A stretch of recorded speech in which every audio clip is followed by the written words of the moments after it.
Yeah, we got to record. We got to record. All right. So, all right. Keep the language down. We're it's all taped now. Family so. show. This is not Saturday night. This is adult entertainment. This is I have to make sure to not check the "this is for kids" box when I upload to YouTube. So, all right. So this guy. So there's the group. Here's the group of guys.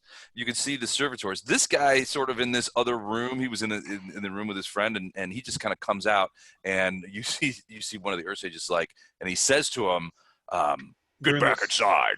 And you see this like the guy's like, "You got it," and and just heads back inside, sort of backed up against here. But this guy right here is heading south, and Tam, you recognize that he is heading towards the conference room that you know everybody's in. So I think it's probably a good idea to and roll all of these guys sort just of walked in initiative. also. I mean, it's not just him; it's all these guys. Yeah, no. They walked in as a group. It's been a while. How did we determine initiative again? We are rolling 2d6 plus your Dex? as a dex bonus. Any dex that you have above 8.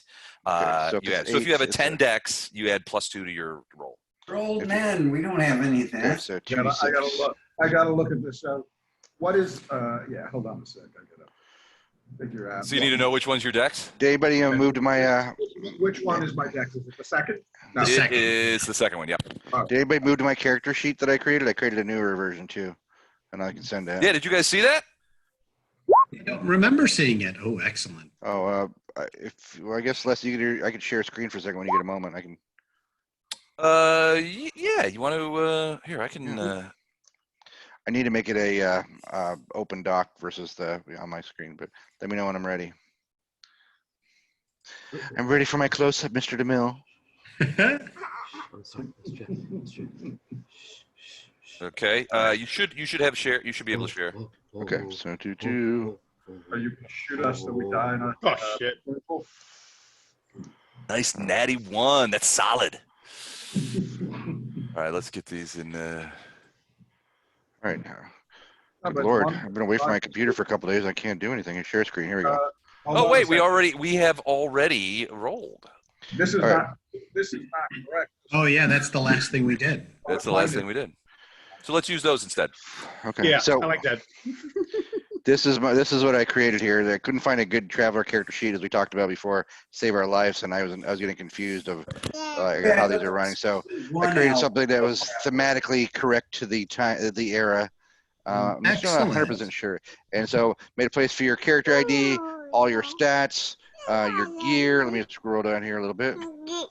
Oops. Hold on. Hey, buddy. Hit points.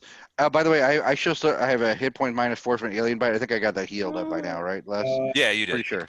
And then cashy money, the resource click, links for the things we're using, some campaign notes. This one's an older version because I have more written campaign notes here. And then for me personally, because there's been so many character names, I wanted to keep track of the known associates in the enemies list. So you'll see right at the top of the enemies list, phasing aliens, followed by Rando Ursay.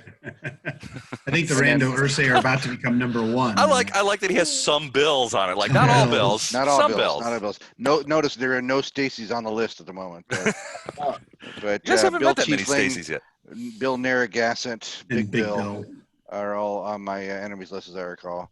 Cheap Scotch. And Kykbandirz Ursay, which is, I believe, this is knowledge I don't have. I believe might be standing around at his bar right now.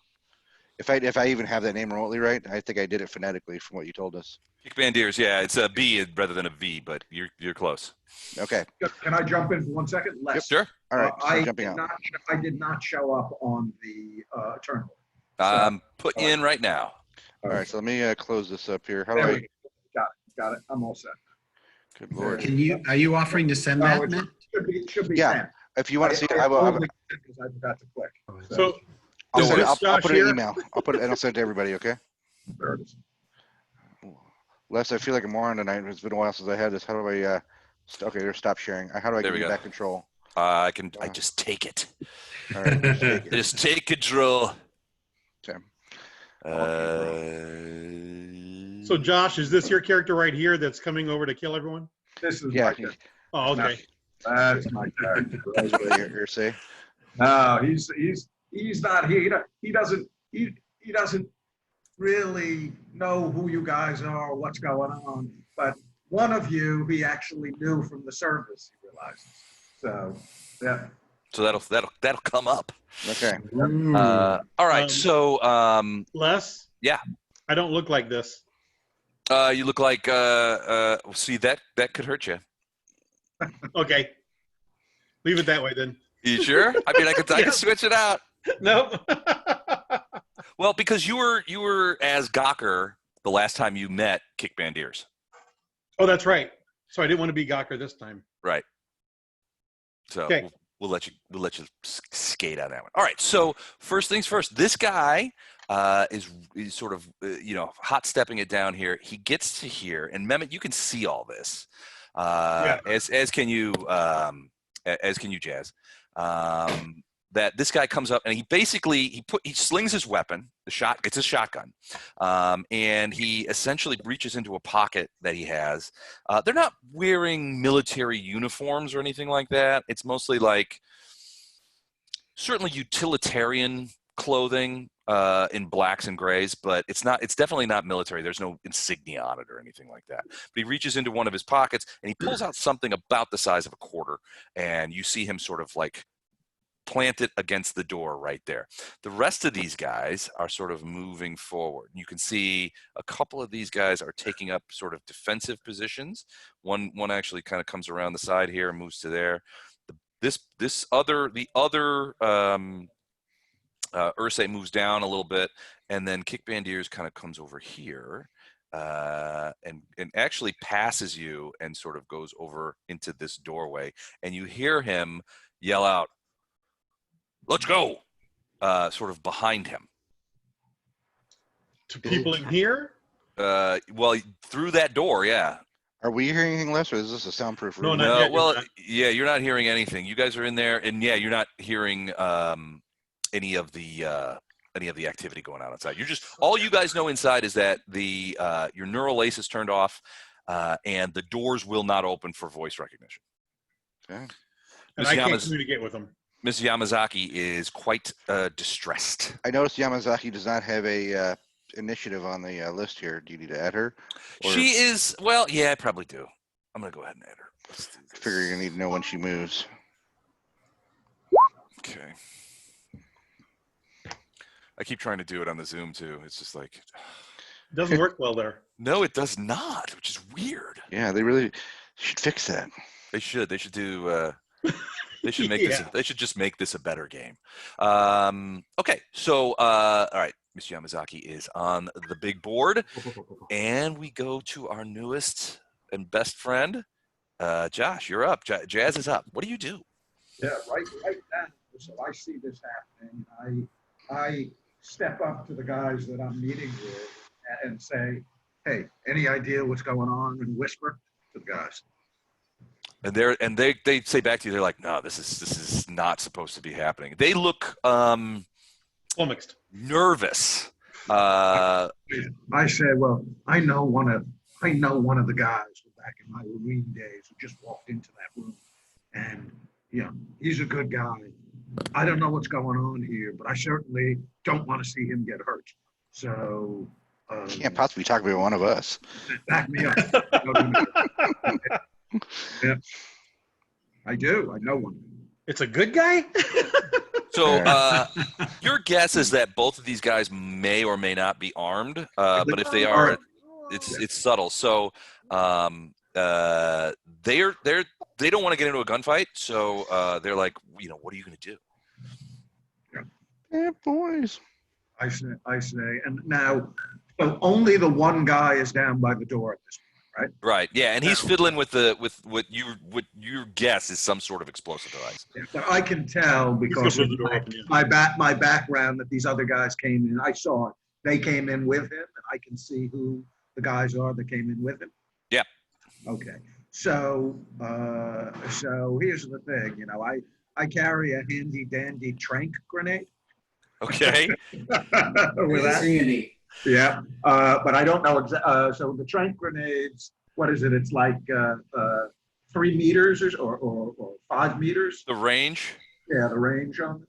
Hold on a second. Let me check. I didn't know we were going to have any grenade throwing so squares. early in the game. Yeah. Well, I don't carry for something like this, I wouldn't be carrying any grenades that can do a lot of damage. Right. I carry a trank grenade just in case I get in a little trouble and I need to get out. Unless you need to figure out wind speed and deviation on drop. It's basically 4 squares. 4 squares. Okay. If you put it in the center, if you put it in the center, it'll be 4 squares. All right. So, So if you put it like, right now you've got these 2 guys right here. Mm-hmm. For them, you got this guy and this guy. That's a downed servitor android. Okay, so it's just these 3 guys plus the guy down. and this guy down here. Yeah, only and then 4. but this guy too. This guy here is another one of the Ursay. Oh, that guy is another one of the Ursay. And But I don't we're pretty really. sure he's involved here up here. Yeah, I would I realize that from where I'm sitting? I Oh guess yeah, absolutely. You saw them all come in together. All right, so essentially, I could only take out potentially 3. If I go here, I could take out potentially these 3 guys, right?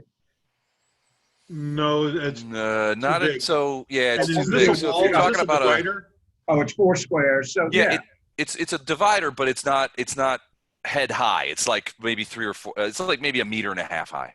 All right. So Okay, but if he throws something on the floor, though, yeah, one did cover. It's 4 squares total, or 4 squares each way. It's 4 squares total. All right. So here, I'm gonna put a Yeah, put a thing out here. So that would be.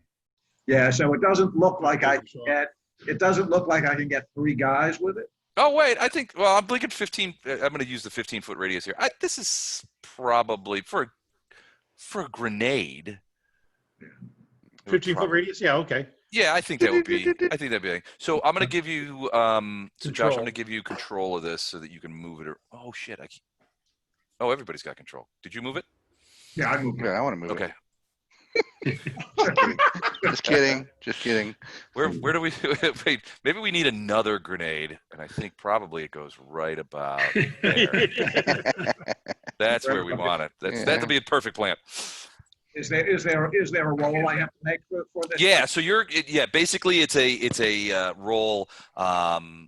Essentially a ranged. You're throwing a grenade. So yeah. So the combat here is it's just a base number of 8 on 2d6.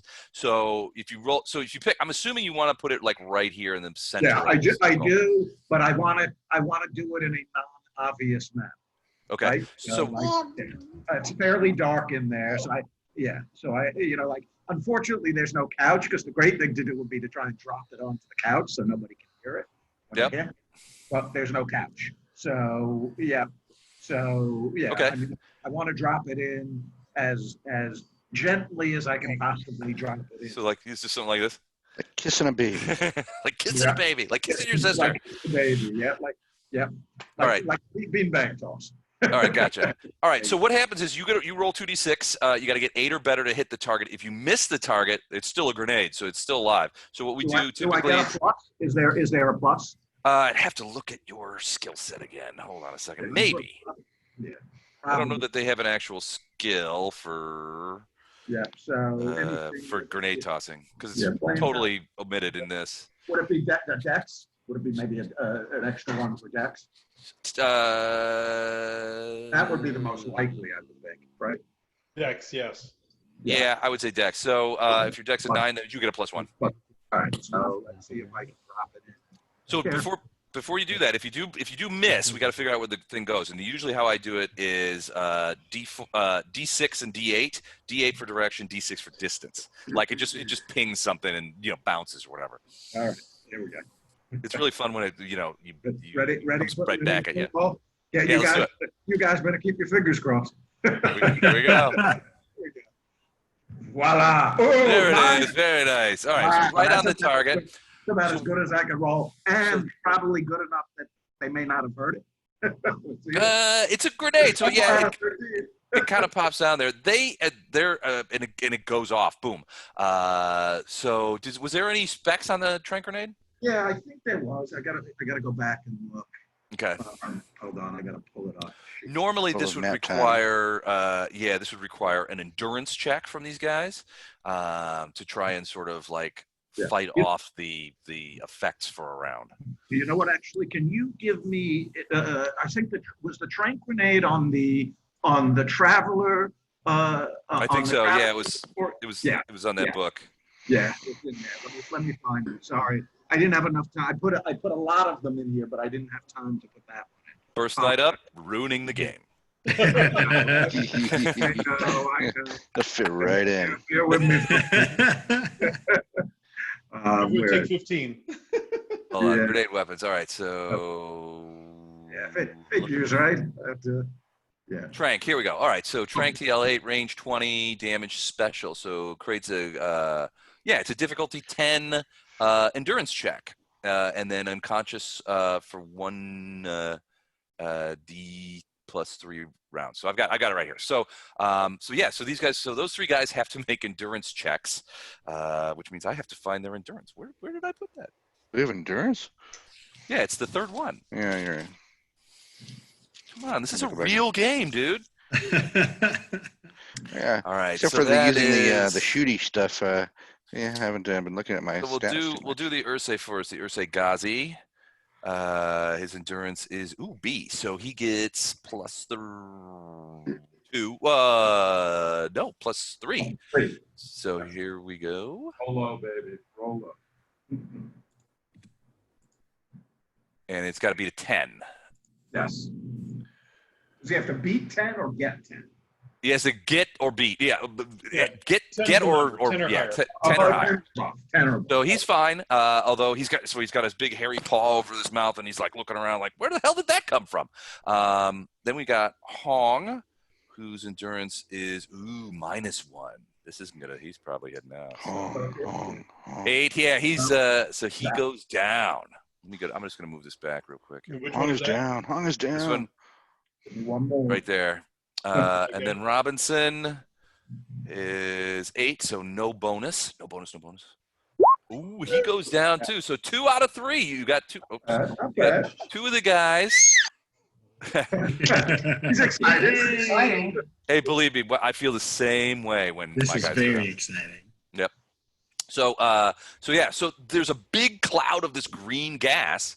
And so Tam, as you're watching these guys and you're like, oh shit, you look around and you see this guy right here who has, Josh, describe to me how he does this, because it's not like he just pulls it out of his pocket. Yeah. So he has, well, it sort of is, because he's wearing what's the suit called? Hold on, I gotta look up the suit. Oh yeah. Yeah, he's wearing a Protect suit, so he sort of looks like he's at a business meeting, but people know these suits that there's some armor in them, and he reaches carefully into one of the inner pockets on the inside of his Protect suit, pulls out this very small grenade, and sort of surreptitiously looks around and surreptitiously just tosses it out like he's doing a beanbag toss. Yep. Yeah. Underhanded throw over the thing, plants it, and then boom! There's like this greenish vapor that sort of really quickly sort of fills up this whole area. The two humans who are sort of like in covering positions breathe it in. They don't have a moment and they just fall down. The bear gets his arm over his thing and begins backing away to the south to get out of the thing. He'll do that in a minute. So you could still move if you want. I don't want anybody knowing yet that I was the one who tossed this, but I do say to the other 2 guys, no, you guys don't want to get in a gunfight, but you better be ready anyway. So they both hit the deck. They're getting under this. So there's this like little banquet seating, and they just throw themselves to the ground. They're like, "You got it," and they're getting out of the way. And I surreptitiously pull the little laser pistol. Okay. Yeah. All right. Cool. Yeah. Gotcha. Which, by the way, with a laser pistol, can I put it? Is there like a stun setting or? No, not really. It's like regular guns. Yeah, you don't put the sights on somebody unless you mean to, unless you're willing to flat them. Or no, you know what I might do? Now, would I have it with me? Probably not. So it's the laser pistol that's coming at me. Okay. Yeah. Sounds good. All right. Held to my side. Yeah. That is Jasikas Weber. You can call me Jazz. Jazz. Okay. All right. So Weber, you guys are just in this room.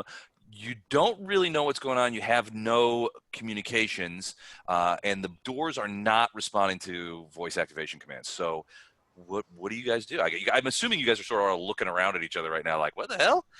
I'd love to think that Don and Josh are going to totally finish this fight for us before we get out of this conference room. And we'll be like, I don't know what's going on out there, but I'm sure they'll fix it. Let's get back to business. You come out, and it's like that episode of Community where Donald Glover walks in with the pizzas, and there's fire and blood all over the place. Exactly. I'm at a loss here. So as soon as we've had enough trouble on a station that I don't think any of us would think that nothing's wrong. The second something happens, we're gonna make for the door. So I'm closest to this door here, and I will be trying to look to see if there's a way to pry it open. If the door doesn't respond to audio commands, I'll be looking at a way to pry it open, probably. So there is an emergency sort of a panel, sort of think Star Trek with the little button panels. Okay. There is an emergency panel there. It's typical, it's reminiscent of the panels in elevators that say don't fuck with this panel unless you're a firefighter. Right. But your guess is that there are some, like, for lack of a better term, manual controls underneath that panel, because it does have some writing on it that says in case of emergency, firefighters or Bill firefighter use this. I have a 3 in electronics and 2 in computer. Would I have any idea?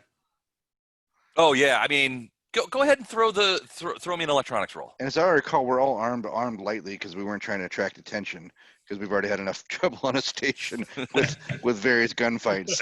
So I think I have a taser, and what else do we have as a quick inventory? I think a couple of stun sticks and maybe some harsh language, something like that. Yeah, exactly. Okay. I have a stun stick. Yeah. I wouldn't put nothing past Dr. Wagner, though. He's probably got some sort of like. Yeah. I don't want to pull it out until I have to. All he has is one. Here's utensils. One antique hypodermic needle. I rolled a 14. 14. You know Eric's got a precisely that. You know exactly that behind those panels, and there's one for each of the doors. You know that behind those panels are indeed, it's a closed circuit electronic emergency opener, and you can just, if you were able to pop that panel off, you could get at the electric. So you seem pretty confident that you could get All right. those doors open. All right, gents, come on out of here. Yeah, I say look sharp. I'll communicate what I've learned about this door too, and like maybe we should have multiple egresses out of this room.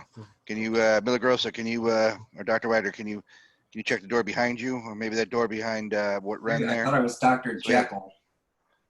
That was my internal dialogue. Don't.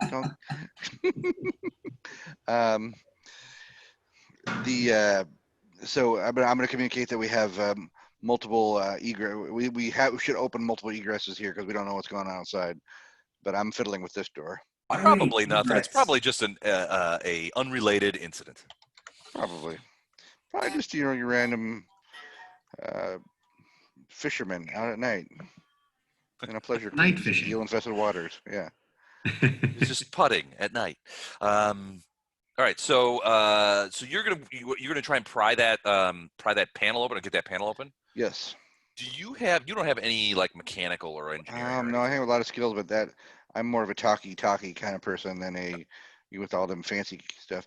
I have absolutely none of that. Okay, so in this case, you're gonna basically do a strength check to try and just sort of like physically peel the thing off. So my strength is below 8, so it's a 6. So I lose them. -2, yeah. Yeah, 2d6 -2. I don't know how to do a minus on here. It just goes on the die roller. There it goes. Below I got zero. it. I see it. Yeah. Man, I haven't played in 2 weeks and look, they're falling apart. Oh, look at that. Natty 12. So you managed to. I mean, you just like. And you sort of like it gives it, and it exposes like a hole in the wall, essentially a cut hole in the wall, and behind it is a bunch of electronics. That I mean, there's nothing obvious that says "push me to open door" or anything like that, but there are various sorts of electronics inside the wall.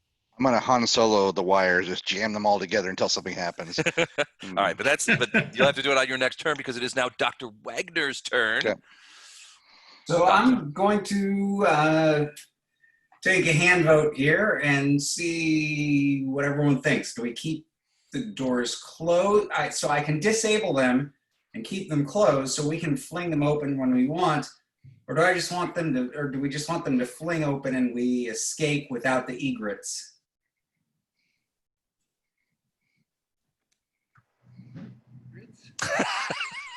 Everybody's like, I don't know. What do you guys want to do? I don't know. Like, wait, there's egrets now? I'll be right Well, back. Matt kept talking about I egrets. think I heard an actual cricket sorry. there after that. Yeah, I see. Where, Egrets? yeah, egress. Egress. Egress. Egress. I Pathway to There's escape. no egrets. He doesn't want you guys to put him on a pedal stool. Asian or an African? On the cry of space egrets are coming our way. Well, questions. The question to the collective: just fling open the doors or keep them closed while we try and figure out what's going on outside. I'm Was not that cricket? there. I heard that I cricket would say again. something, but I'm not there. The captain would say, "We're sitting ducks in here. Just get the damn doors open." I'm not going to medicate. So, All right, Dr. Wagner, you want to go ahead and give me an electronics roll? You guys And want to move like away Another from one? the door? which one did you do? Oh, that was just so that first electronics roll was just to know what those panels were. This one is to get it open. you said I and knew it and I activate. was very confident. And Yeah, which you door were. do you want to open? So my confidence is ill-placed. Is that what you're saying? That Well, no, I mean you still got to bound roll. to I mean you might have some aluminum foil on your fingers and set it off. You might slip and fall forward and bash your head against the wall. These things happen, man. Yeah. In fact, if anything, the things in my life that I've been really super confident about are the ones that go completely sideways at the first You moment. critically fail and you hit the hidden bookcase switch and the wall switches around. All right, so Wagner, you get in the panel very quickly. You have engaged the. You have your finger on the thing that will activate this door right here. Do you go ahead and flip the switch? So I'm disabling them so that they can slide open when we're ready. But It will. You know that it will physically open if you hit this, if you jimmy this circuit. Okay, so can I put in a little makeshift lever so that when we're ready, I want to go work on the other ones. I want them all to be ready so that when we're ready, we can just flip the switch. Yeah. With my aluminum foil fingertips that you put on me. I wear aluminum foil on my head. So yeah, what you could do is you could say you could say to who are you closest to? Captain Black is sitting next to you, so you could say, We're not Captain, close at all. We this barely is- stand each other. well, I mean, there's physical distance and there's emotional distance. Yeah, you guys have spent a long time on ships together, so you probably got on each other's nerves a fair amount. You could tell Captain Black though, if when this door is ready to unlock, push that or activate this to open. Okay, but I can do that. Yeah. Okay, then done. It's ready to be open whenever we want it. All right. When stands up and backs up to this corner and pulls a small, almost dainty pistol out of someplace. You didn't see in her outfit any pockets, but this pistol, it's equivalent to a body pistol. She has it out, but you get Coffin especially. You get the idea that she's not 100% confident or comfortable with the fact that she's got a gun in her hand. That's not part of her job description. That's what she's going to do. Coffin, it's your turn. What are you going to do? What can you do? Can you hear me? Yep. Thank you. Okay. All right. I forget what I brought to this meeting. Did I bring Betsy? My I don't carbine? know. Would you have? What kid? I honestly cannot remember. Were we coming to this Go to meeting video. with some sort of suspicion or foreboding? Or No, all probably right, not. Then okay, Other than the stuff that's happened to you over the last probably 72 station hours, right? where you've yeah. been attacked once, and you were physically attacked by the Ursay at the business office with Yes. Weber. So Okay. I don't know, maybe. Well, I know that generally trooping around in green parent with a carbine would be frowned upon. So Probably. I probably did not do that. I must say that I brought a sidearm. Okay, like a pistol. Yes, a pistol, just a plain, You take it out and shoot Dr. Wagner. Thank you. I will try to aim at a bear. But where Well, you don't am see I now? anybody. You don't know there. So you guys in the conference room, you guys don't know that any of this is taking Got place it. outside. Okay. All right. And Tam can't contact you Right. because the AI is down. Ship's AI is down, or Got it. the local AI is down. Okay. All right. Well. Okay. And so. Okay.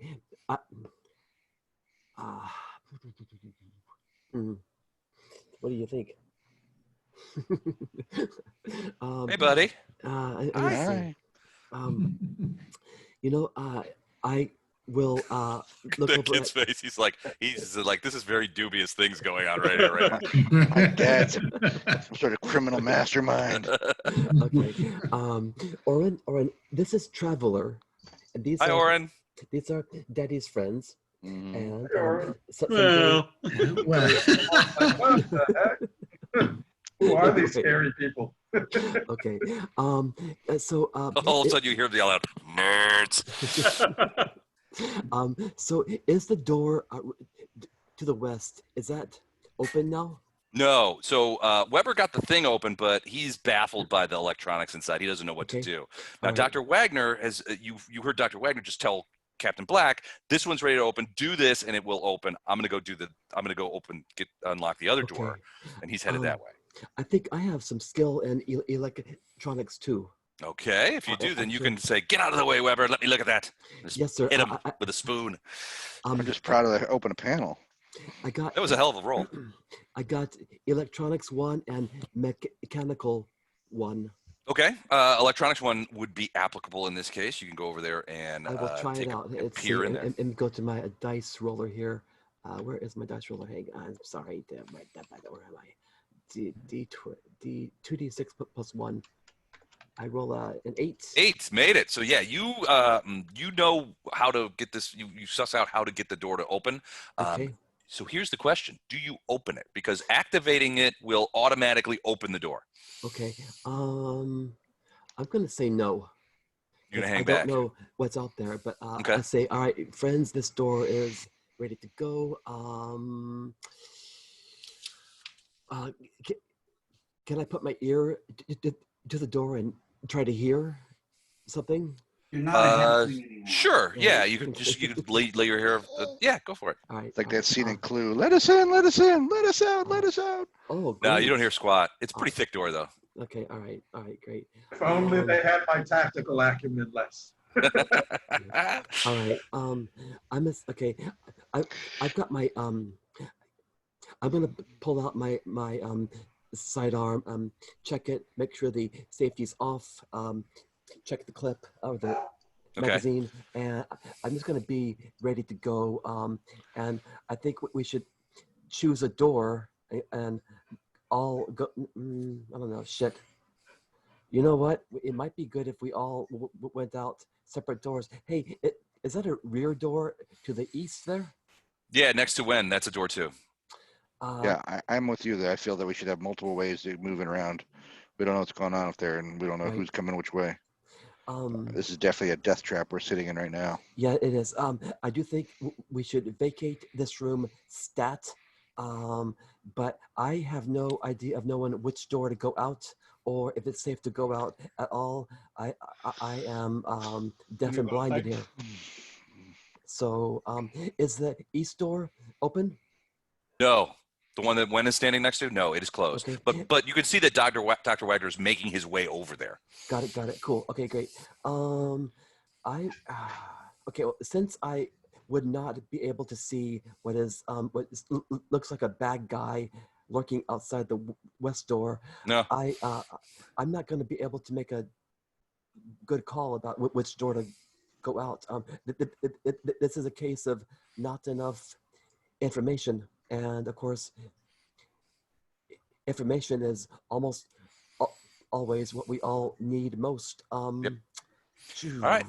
Well, you've done several things, so we should probably just you've done a couple things. You got the thing open, you got it. Yeah. So let's. Cool. All right. So Gotcha. it's Ghazi's turn. So Jazz and Tam, both of you guys see this guy. He's coughing as he steps out of the cloud. He doesn't want to be affected by that. And then you see him look around, and he's looking for who threw the grenade. All right, who threw that? You see him. So he doesn't. Jazz, you're probably close enough. It'd be a more difficult thing for you to see, Tam, but Jazz, to you, it looks like this guy doesn't have a gun, but you also see him pull, in response to the grenade, he pulls out one of those big paddle-looking things that are traditional Ursay weapons.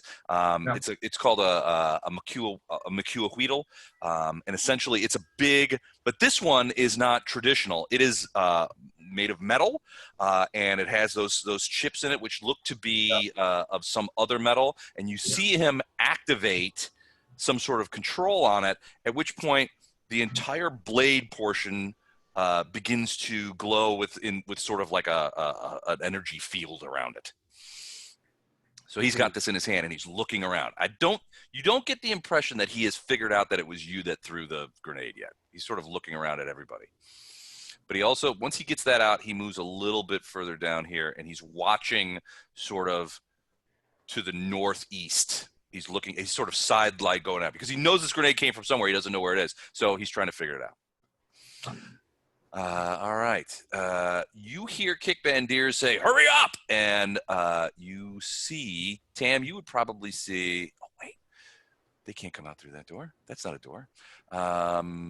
Hold on a second. Let me check that real quick. Yeah, that door. Tam, you would hear one of the doors in the building open, although I don't know you would see it because it's around the thing. And you see... Where is Kick, by the way? Huh? Where is Kick? He's right by you. I mean, so Kykbandirz, Tam is right by Tam. Right. Oh, he's this guy. Yeah. Okay.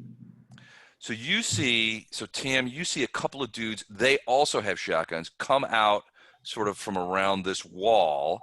At least one of them, and and you see this guy steps out here, and you see Kykbandirz sort of reach out his paw, put it on the guy's shoulder, sort of a comradely thing, and then you see his finger point directly to the south, and he goes, "They're in that conference room. Take up positions there," and he points off to the left. And there, watch out. We've got issues here. Somebody set off a grenade over there. I don't know what's going on, but keep your eyes peeled. It might have been that dude right there, and he's pointing right at Jazz because you're still standing up. Right, Tam, it's your turn. What do you do? Okay, so I am panicking because I was just here for a nice drink, and all hell went to Okay. broke loose and everything. As I like to say, afterwards, everybody goes back and says, "Thank God we panicked." I'm gonna get the hell out of here, so I run this way. Tam's thinking, "Guess who's the captain of the gin and tonic now?" Now I do trip and fall at this location and end up here. Okay. So you are prone right next to the gas. So the gas is right there. So, well, yeah, I'm not in the gas. Okay. But I fall prone right there. Okay. Now, this divider does block view to me, right? Yes, it does. Okay. The interstitial dividers, except for where it's obviously the boundaries between rooms, the interstitial dividers are like a meter and a half tall. Right. So semblance of privacy, but it doesn't want to interfere with the floating servitors. Okay. Using my body pistol, I coup de grace this guy. Okay. So you just reach out and just shoot him right in the head. Just boom. Yep. Okay. Boom. Yeah. Use the skull as a muffler. So that's the first shot, at which point everybody's eyes that's in the room look towards you. So Jazz, you see this guy on the floor. Now, and having right heard gunshots before, it would be hard to tell exactly where that came from. Especially with the smoke there. Well, yeah, but I mean, look at the line of sight that Jazz has on you. He doesn't see me. Oh, because of this. No. Oh, Jazz might. Jazz can see you, yeah. Jazz can see you. Yeah. Yeah. Kykbandirz, Definitely does not. But all these guys are sort of looking over there because they've heard. I mean, they're like, "Where did that come from?" Now we got gunshots, we got grenades. It's a madhouse. Did Jazz see Kip? Or actually, he's sort of hidden, right? So he wouldn't have heard or seen him say something to this guy. Right? Oh yeah, absolutely. Or he did. You saw. Yeah, you heard him. All right. Now you're not sure if Kykbandirz saw you throw the grenade. You think not. Mm-hmm.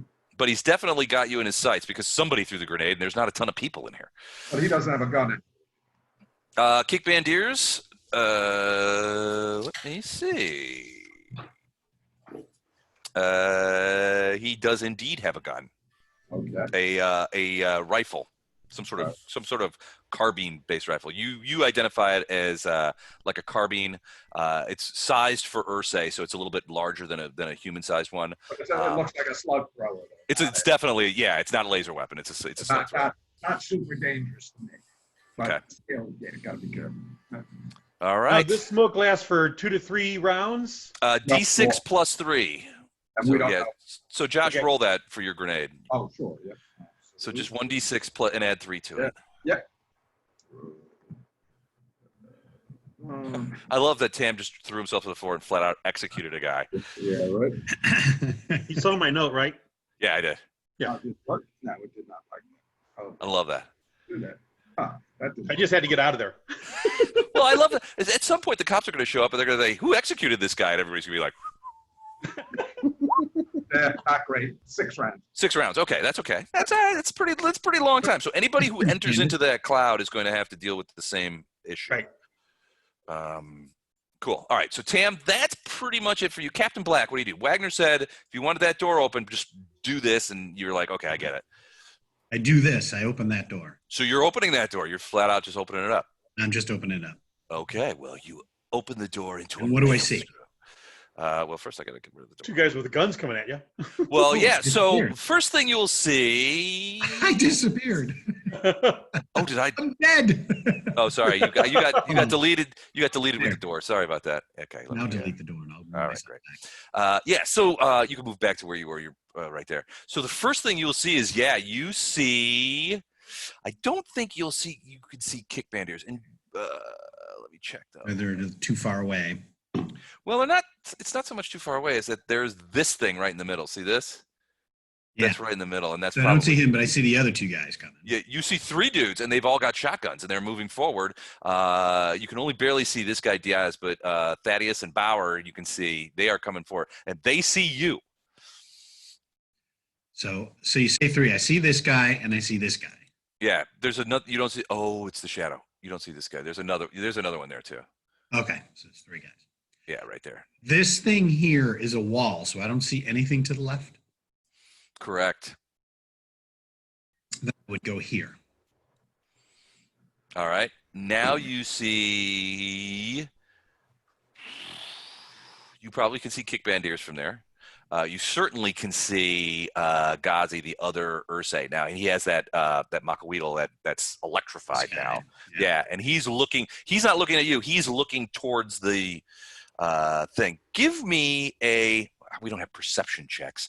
Give me an intelligence check. And intelligence would be your 4th one. Yeah, 2d6 plus your intelligence bonus. So your 4th number, whatever that is.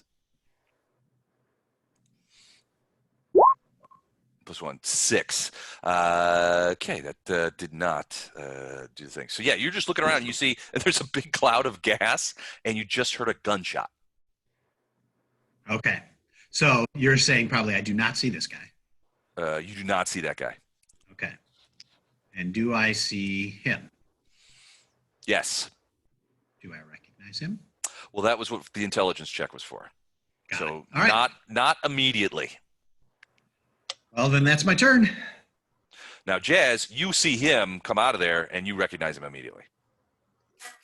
Because you recognize him from before. I think you're muted. Or just nothing to say. Can't hear you. We're not getting any audio from you. I can still see you. No, Matt, you're definitely muted. Matt, you're muted. Yeah, I always mute myself. Josh is. We're not hearing Josh though. You're not hearing me? Now we hear you. There we go. No, I didn't mute. That was, I was. He just had nothing to say. Oh, okay. So, Josh got real Bronx on there. They're like, you talking to me? Yeah, yeah. so Jazz can see that Captain Black just came out, and since you recognized him before, I mean, it's obvious there's no question that it's him in your mind. But he doesn't seem to. He's looking around. Doesn't seem to have recognized you. I'm in combat mode. I can't see him now, right? You can see him. Yes. I can see him. Yeah, you can see him. I He's just right here. came out. I'm right here. Yeah, that door just opened, and he came out. Got it. All right. So this guy takes a step backward to here, and then flips. He's got some sort of wrist-mounted kind of control thing. That little thing is on the door, and he activates it. So Weber and Doyle, I need you guys to make a dex roll. Add 2d6. Add your dex bonus. Your dex bonus. Ooh, nice.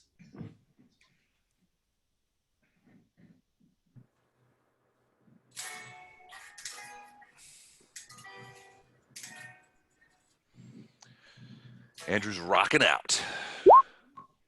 All right, so you guys are standing and right by that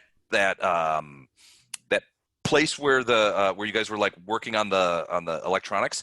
You hear a pop, and suddenly there's a bunch of particulates and smoke come like flying out of there. Both of you manage to dodge out of the way, but this door opens up automatically, as it's like there's some sort of like little explosion in that area, and you see a guy with a shotgun that just is like boom, right? He's like right here. He doesn't shoot, but he's like, you hear him yell out, "Come out slowly, right now!" I'd like to think that Doyle and I are arguing when the door flies. I'm like, I told you I got it. Look, I got it. And then as soon as it starts sparking, whatever, like, what'd you do? What'd you do? And then turn around and there's a guy with a shotgun right there. So Kykbandirz is also going to.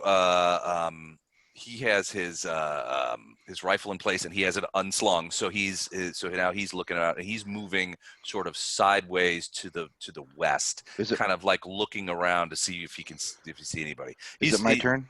Oh, sorry. Not yet. It's Jazz's turn. Okay. All right. So we got the guy over here. So the first thing that I do is Jet still looking at me, or is he? He's sort of looking all over the place. You could tell that he's trying to assess the situation. He just came out of there. They probably didn't know what was going on. Try and catch his eye. Okay. Catch his eye. I'm assuming it's relatively low light in here. Yeah, average bar light. So yeah, it's not like it's like from a distance he wouldn't know who I am. He rolled an intelligence roll and did not immediately recognize you. Yeah. So I use the Marine tactical hand signals. Okay. I know who he is, and I do the Marine tactical hand signal. Fuck you. All right. So Captain Black, you see this guy who looks vaguely familiar to you, but you're not entirely sure where you place him from. And suddenly he begins doing what are obviously combat military hand signals to you, which you may or may not know. So give me an education roll. That's your fifth thing. So as a Navy pilot, I don't know that you would necessarily be trained in this, but you might have. So let's check. What is your education? Minuses, no pluses. It's an 8. Straight up roll. Okay. You do recognize these, and vaguely in your dim and distant, you remember the signals. So Josh, what is Jazz signaling to Captain Black? All right. So I'm signaling that I'm gonna attempt to take out the guy down at the door. And how many shots can I get off in a round? One per. So we sort of superimposed the action economy on top of this. So one per action if you don't move. So we're just making the assumption that there's two actions in a. My first would be that I'm doing the signals to Black. Yeah. So one shot. But if I move, I can't get a shot, right? Correct. You'd have to shoot from there. Yeah, because the one issue we've got is if I take a shot right now, Kix is going to see me. Definitely. And he's already sort of you Kinda already get the suspicious. impression, yeah, that he's suspicious of you anyway. Since these two guys sort of the guys you were talking to, the guys you were meeting with, threw themselves to the ground. So they're like down on the ground. So here's what I do. Standing up. Instead of taking a shot, I use the signals to point out where each of the other guys are. Okay. To the jet. Gotcha. jet. So you, And then I sort of move just to here. all right. So you're getting sort of behind some of that cover. I'm getting a little cover with my, ready to shoot down here or up here if I need to. So as you're doing that, you see Kykbandirz sort of like, hey, where are you going? And you see him level that carbine at you. He doesn't shoot, but he's sort of like tracking you with it. Now I'm behind the pillar, right? Yeah, now you've got there. He can't get a direct shot at you, but he'd have to come down there. But yeah. Yeah, and so I still have my laser pistol, which surreptitiously sort of held at my side. Gotcha. Okay. So Black, you're suddenly sort of a little surprised because you come out, there's a bunch of guys out here with guns. There's been at least one explosion. You don't see Tam. You hear a gunshot, and then Marines are here. This guy starts. And so, describe what you look like, Josh. Describe what Jazz looks like. Yeah. So Jazz is a dark-skinned, relatively stocky guy, probably about 6'1", has a sort of like a very honorable bearing. You can see him. You can see the way he moves, and he moves like an athlete on there. And he, let's see, what else can I tell you about? Clearly, from what you saw, he's at the very least a former Soleimani Marine, if not a current Marine. And the signals that he gave you are officer signals. The signals that he gave you are officer signals. So there's something going on. You're wondering why he's done this. Why he's here at all. Okay. Why he's here, why he's done this. And what else can I tell you about? He's about 45, 46 years old? Yeah, he's in mid-40s. He's mid-40s. So like he's somebody you would have crossed over, but he's probably about 10 years old. Yeah. All right. Yeah, my whole crew is ancient at this point. I like to think in space terms. We're still young chickens. Yeah. An 80s space opera. We're positively ancient, though. You're right. Yeah, We're all this age. Well, except for Captain Black, 34. Yeah, everybody's about in their 40s, aren't they? Mhm. Yes. All right, Weber, you're up. What do you do? All right, so I immediately, as soon as I turn around, I immediately assess the situation. I put my hands up. I will cross directly in front of Doyle to let him be able to make a move on the scene. And I'm gonna hey, I'll call on my shoulder, guys, rescue's here, and I will step out towards this fellow. And I'm like, thank God you've arrived, and then I will step out towards him, trying to draw his eye away from everything. Just I'll step aside to the door here. Okay. Wherever he seems to direct me, but within action range if I get a chance to make a move. But okay. I was trying to buy Coffin some precious seconds to make a move. Gotcha. So he's got that shotgun, and you see him sort of backing off. Mm-hmm. He certainly doesn't light you up, but No. he's definitely flashing the muzzle at you, and I'll do my usual trademark jabberjaw. Yeah, he looks a bit confused. Like this is certainly the fact that you come out and say, "Thank God you're here." The rescuers are here. Yeah. I think that's awesome. So he's confused. So you anything else, or you just kind of go out there and sort of like make a scene? I'll say, "How did you get here so quickly? Thank God we were trapped in there. The oxygen was running low." Yeah, it's only been about 10 seconds since the. I'll get real emotional, and my hands being up, I'm just gonna be making a lot of little motions that kind of keep his eyes on me without making any sort of aggressive motion towards him. Gotcha. Okay, cool. All right, Dr. Wagner. I do want to make enough room between me and whatever wooden spoon comes flying through the doorway to impale him with. Whenever you guys say that, I always envision sort of Eric as that guy from Mystery Men, the one that threw The silverware. shoveler. Oh, Oh no, yeah, the silverware guy. Yeah. The blue banana or whatever he was It called. was what's his name, right? The Blue Raja. The Blue Blue Raja. Raja, Yeah, that's it. Hey, yeah. also, Oh, hello, hey, Chuck. He snuck in here. So, Good timing.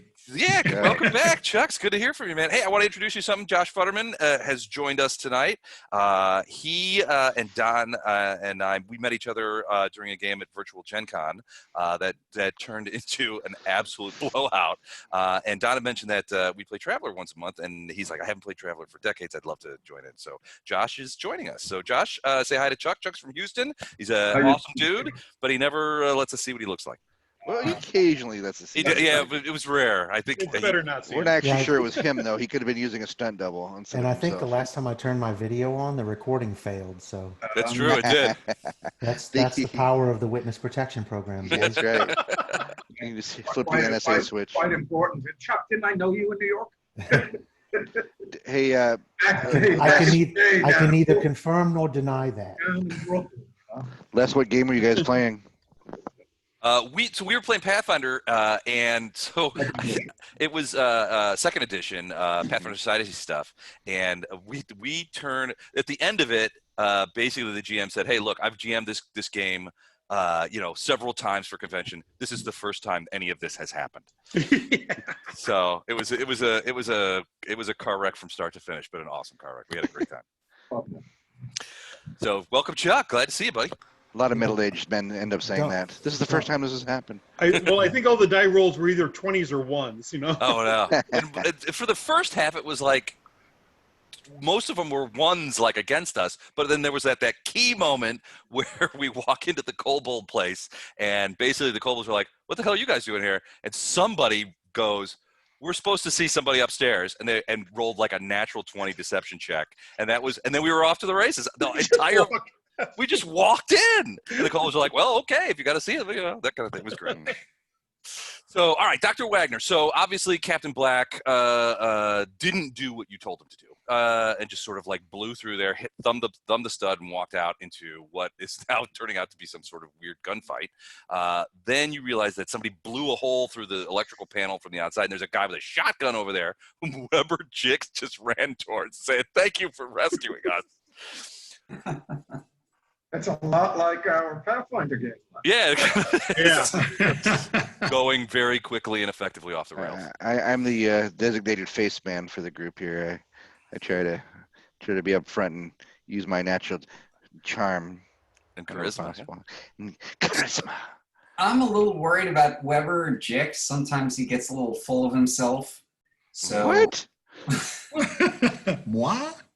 I'm going to move over there because I did learn hypnotism during my psychiatry residence. Okay. And if I can figure out how to move, You should be able to move. Just click your guy and move. I'm trying that. Hold on, let me check and make sure all the... Yeah, you have all the appropriate permissions. It's not moving. That's weird. Hold on, let me make sure there isn't... Yeah, no, you've got... I'm gonna take off your permissions and then give it back to you. Okay. All right. Are you using your roll 20 or doing the... the Zoom? Oh, yeah, you might be trying to roll move it on the 20. Zoom. Come on, I'm not senile. Yet. That's exactly what you were doing, isn't it, Andrew? Are you sure Stupid this would I is- be? I cannot select my own character. Okay. All right. So what I'm going to do is here's what I'm going to do. I'm going to give everybody permission to move it, and then try it again. We have to ask. Oh, We gotta there you move go. it, remove it from the Zoom. We've all done That's that. not me moving it, though. No, that was me. Oh. Stop it, man? Don. Are you moving it from the Zoom, maybe? Yeah. I was using roll 20. Hey, Andrew. Roll 20. Refresh your roll 20. Okay. That might fix it. Don't turn it off. Just refresh. Just hit refresh on the I browser. should just force some of my wine on it. There you go. Perfect. Very refreshing. Drink this. Drink this. Or if you want, just point at a square and I'll put your guy there. All right, so Where do you want to end up? I figured I'd stand behind Weber Jix to where I Okay. can have eye contact with the shotgun person, Okay. but I'm still protected by Weber. Okay, so you're going to just kind of go out the door and slip behind him. And then, I'm going to ask him if he sees the shiny pocket watch. Okay. Thank you for rescuing us. Would you like to see my pocket watch? And then you follow it up with like a big fat needle full of ketamine right into his neck. Yeah. Well, when I get Wow, closer, pocket watch. You'd have to be right next to him.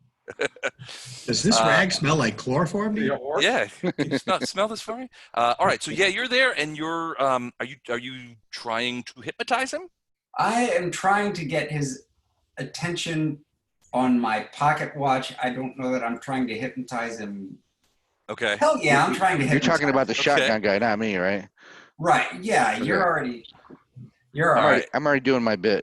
So you have sort of, I don't know that you, well, maybe you do have like an actual pocket watch. So you, so I just want to make sure I'm envisioning the scene appropriately. Weber runs out. Thank you for rescuing us. He's making all kinds of wild gesticulations with his hands. At which point, Dr. Wagner sort of slips in behind him, pulls out a pocket watch like a Victorian era, mesmerist, and begins waving in front of a guy with a shotgun, going, you're getting very sleepy. Guys, like I have a drop-down menu that always constantly tells me the time. Oh, this is awesome. So this guy is looking at, first he's got the gun on Weber, then he's got the gun on Wagner, Weber, and he's trying to figure out what the hell to do because, frankly, in the briefings that Kykbandirz gave these guys before they came in here, none of this was in that. He said they were smart. All right. So tell you what, give me a medical roll. I love medical effects. I know you I'll do. show you mine if you show me crazy. yours. That's gonna mesmerize him. All right, let me pull, let's see, D6. 2 plus. All right, here it comes.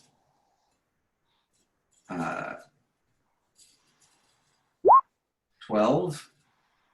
12 is good. So you see this guy, as you're saying this, and you're doing that sort of like mesmerist voice, where it's like, you're not saying that you're getting very sleepy, but you're saying, look, everything's fine. You should relax. And the guy, you see the guy kind of like looking at the thing, and he's like, what the, he's trying to shake it up. But yeah, he seems nonplussed. I'm using that word. That's the word of the day because I've used it like 4 times tonight already. So Why is he confused? well, he's not hypnotized, but he certainly is not firing a shotgun at you right now. So That's not nonplussed. He's confused. Okay. He's confused. All right. Yeah, he doesn't know what to make of you guys. He doesn't know what to make of the word nonplussed. Do I go with the modern Urban Dictionary definition, or do I go with the traditional? Let's go traditional, just for okay. Just all right. I'm confused. So when Yamazaki gets in, so she follows Jet out the door. So Jet. You find it. You immediately realize that she's behind you, and you can feel her sort of like tucking into your back, right? So she's like, you hear her say, "Can you get us out of here?" Easy. Dan? Pardon? Oh, You're up, Dan. yeah. When? No, she's not. When is up? Not. But she asked you a question, so you I didn't hear that. You can feel when Yamazaki sort of come out behind you. She's very close behind you, sort of like because she realizes that this is problematic, and she's like, "Can you get us out of here?" Oh yeah, no problem. No problem. Okay. All right. So that's Dead or alive. One of those two. Where we're going to ways. need your help. What I say is, what we're going to need your help is the mess after. Captain Black is assessing her as a human shield as he tries to make for the ship. And Tam's like, "You want me to execute her? I'll execute her. I can do that." All right. Coffin Doyle, you are up. Okay, question. Are the lights still on in this room? Yes. Damn it. Okay. All right. When everyone's drunk, you'll look fine. No, if the lights are on, he can see me. He can definitely see you. Yeah, I mean, all I was it's not trying like, to do is cross in front of you, so you had a moment to. what make he a isn't move. doing is pointing a gun at you. Okay, if the lights were off, he would have a more difficult time seeing me. Well, that depends. Maybe he's got an infrared targeting eye. You know, you never Maybe know. So, but He's I a just- dwarf. I wish last turn I had been a little more percipient and doused the lights. Damn it. Is there a light switch that I see at Not a switch. Typically, if you wanted to dim or turn off or turn on the lights, you would just simply send a mental command through neural lace to the Greenport AI, and they would engage it. In the event of like the AI is busy, you can also, you know, or you don't have neural lace. They usually has voice commands. Neither of those are working right now, though. Got it. Okay. All right. So the lights are. How many lights are there?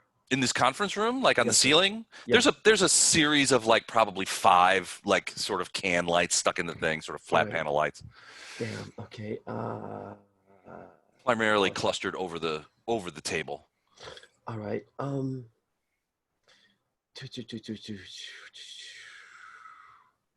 Boy, oh boy, oh boy.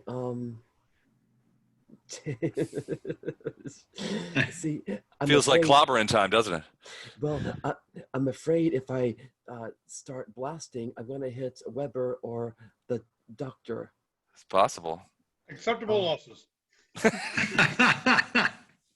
I don't want to shoot my colleagues and comrades. Damn it. All right. Perhaps it's time for some pugilistic fisticuffs. Maybe so. You know, shit.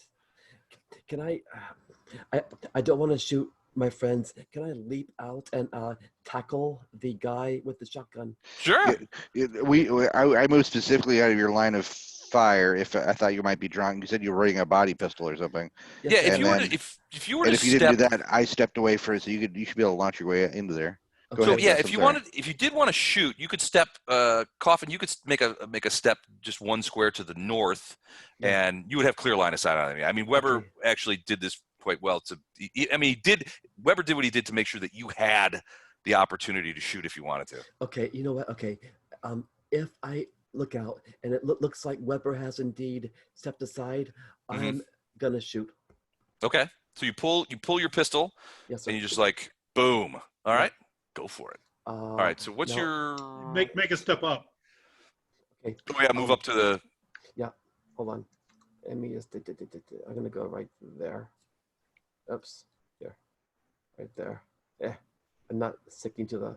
Okay. Roll 20 is grabbing my guy and he sticks him in the. Okay. North. You're at close range. Hold on, Alt. Oh yeah, hold on the Alt key while you move. I can't because my left hand is. Oh yeah, never mind. Where do you want him? Just right in the center of that square. Yes, please. Like right there. Perfect. That's fine. That's fine. Okay. And I'm gonna take aim and shoot at the guy with the shotgun. And it's okay. It's not my regular trusty carbine. It's just my handgun. Now I don't get any sort of You don't get any skill bonus for that. You do get +1 because of the short range, though. Yes, sir. So 2d6 +1. +1. A 10. Ooh, bam! Nailed him. So yeah. So you just step out and pow! You just like flat out just shoot the guy as he's looking at Wagner for some reason. But yeah, you plug him. Just talking about his parents. We were working some of his shit out. 3d6 damage. 3d6, great.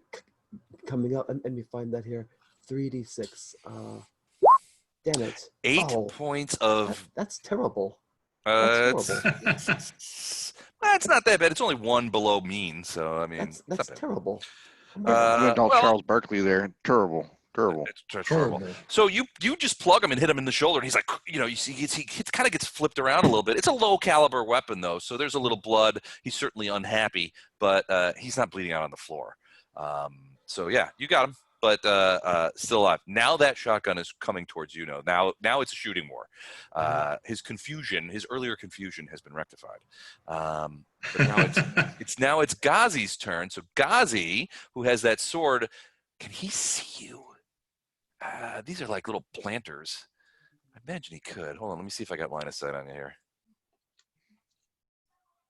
Yeah, I do. So So Ghazi is like, you hear him yell out, "Hey!" because he just saw you shoot his friend. So he's going to do 1, 2, 3, 4, 5. He can't get to you in time to attack, but he is going to. But he's going to stop here. Shit! I don't want to get in front of a shotgun. He's going to go to here and stop. Can I use a free movement to get my med kit ready? What do you mean by ready? Like pull it out? It was a joke. Sorry. All right. But it was a joke. Got it. Where's Diaz? But as long as we're talking about it. All right. It's these guys. So, you hear Kykbandirz say, "Find that guy. He disappeared. He's right in there. I think he's right in there." So Diaz is going to come over to here, shotgun leveled. Bauer comes over here. Now Jazz, you are ducked down behind those walls, right? Yes. Okay. And then Thaddeus is coming over. Yeah, I have my gun out though, so if I see a guy come like that, it looks like he's coming at him, I'm gonna shoot the shit out of him. Okay, got it. All right. So these guys sort of spread out, and they are being very cautious, but they all have their gun levels, and they're sort of like they're a little fried by the fact that this is all very close range. But that's why they brought scatter guns. So there you go. They don't jump in your ship, but you can see this Diaz guy who is edging very much. Once he gets past the line of sight of this little divan here, he's going to be able to see you. But he doesn't get there yet. So Tam, what do you do? Okay, so this guy is dead, right? Oh yeah, you shot him right in the head. Okay. Staying prone, I'm getting to here. Okay. And reaching around that planter, I am shooting this guy. All right, you're shooting. So you're prone and you're shooting a Kykbandirz. What are you shooting with? Your body pistol? I got the body pistol. Okay. All right. So you're just shooting there. Okay. Phrasing. Yeah. Phrasing. It's the old gin and tonic reach around. All right, hold on a second. I gotta look at range here because I think it's very short. Whoa, so no, it's not +2. It's not that short. So short range. 3 squares away. Yeah, that's not short range. So close range is right next to him. Short range is, and I just had it and I lost it. Hold on a second.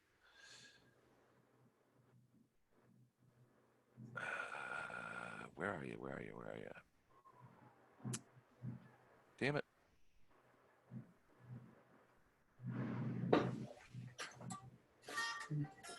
All right. Oh, so yeah. Okay. So, oh yeah, close and short. Short is 1 square. So that would push you to medium range. Okay. At that point, then, I'm not going to do that. I'm going to get up and run over there to him. All right. So you're going to pop up and run. I am right there. Okay. That is close range now. Yep. Now I'm popping a cap in his ass. Okay. Right in the temple. You hit him. Go ahead and roll 3d6 damage. Wow. 12 points. That's pretty good. So yeah, you hit him and he's like, "Roar!" He lets out a thing. These guys all turn around and they're What like, the fuck? what is what? This guy I thought he was a scared customer. So suddenly there's a very interesting gunfight. So it's now Kykbandirz's turn. He whirls, takes a step back and shoots at you with his carbine. And you're gonna feel that. Well, if he Okay, hits, guys, you never do know. something. I just made myself known. Hold on, where's the chart? Just pull up. So let me just check the range issue. If there's any range issues with a carbine at close range, he's going to get +2. And he also has +2 skill. So this is +4. Yeah, you're probably getting hit, dude. You never know, though. Anybody can roll snake eyes. But I did not in this case. So yeah, he plugs you. So a carbine is also 3d6. It's a pistol round, so that makes sense. So let's go. 3. Is it? I thought. Oh. Yeah, carbines. Yeah, even normal carbines will shoot pistol rounds. A lot, well, sometimes. Oh, Ooh, fuck. 15 Oh. points. It gets you. He gets you a midships, man. Boom. Ouch. That hurts. Medic. Yeah. Tam We down. have the tam technology. We can rebuild you. Okay. Round 3. Ding, Oh, ding, ding, ding, ding, ding. all right. So this Up comes the girl guy, in the bikini. you hear Ghazi say, shoot that guy. So Kanai brings his shotgun around to Coffin Doyle, who just shot him, and shoots at Doyle. He is at short range.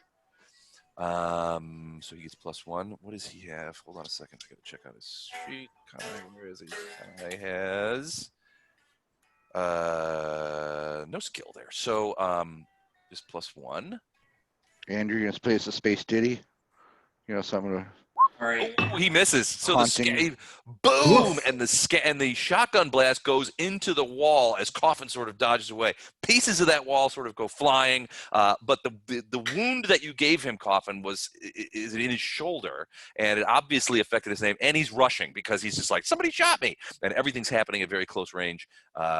Weber, you and Dr. Wagner, probably Coffin, are just like, damn. That was loud as he shoots. So the rest of those guys are down.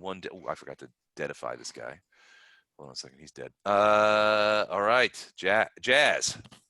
All right. There's a new player in the game. This guy just put a shot into the bear. The guys who are hunting you are now suddenly confronted with a fresh target. Damn it. So Damn it. I'm trying to see what so from a tactical standpoint, what benefit would I get from my tactical skill? Because I'm tactics too. So you will be able to add that to your range rolls. So if you so let me hold on.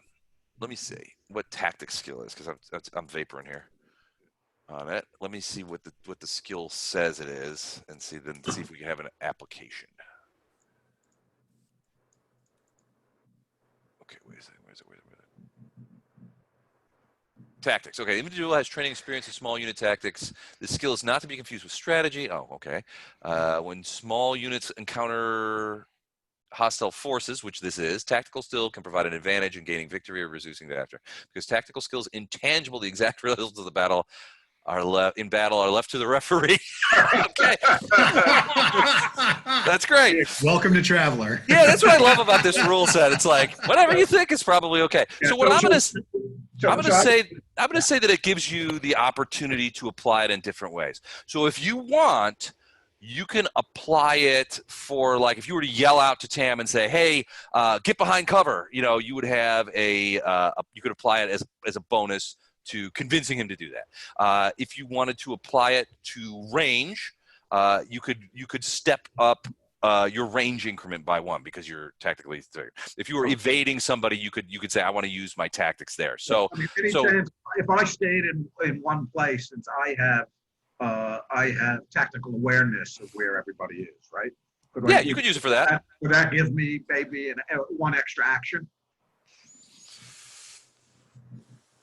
No, it wouldn't give you an extra action because that would be more of a speed. What it would do is give you a bonus on what you did. So if you say, "I'm going to pop up real quickly over the barrier and shoot Bauer," I could give you a +1 on that.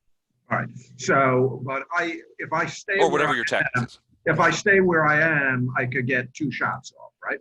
Yeah. Okay, but would the pop-up be counted as an action, or would that be? No, you would just sort of sit up. Yeah, it wouldn't be counted. I could basically then try to take these 2 guys out. Okay. Right. Okay. So this guy I'm going to try and take out first.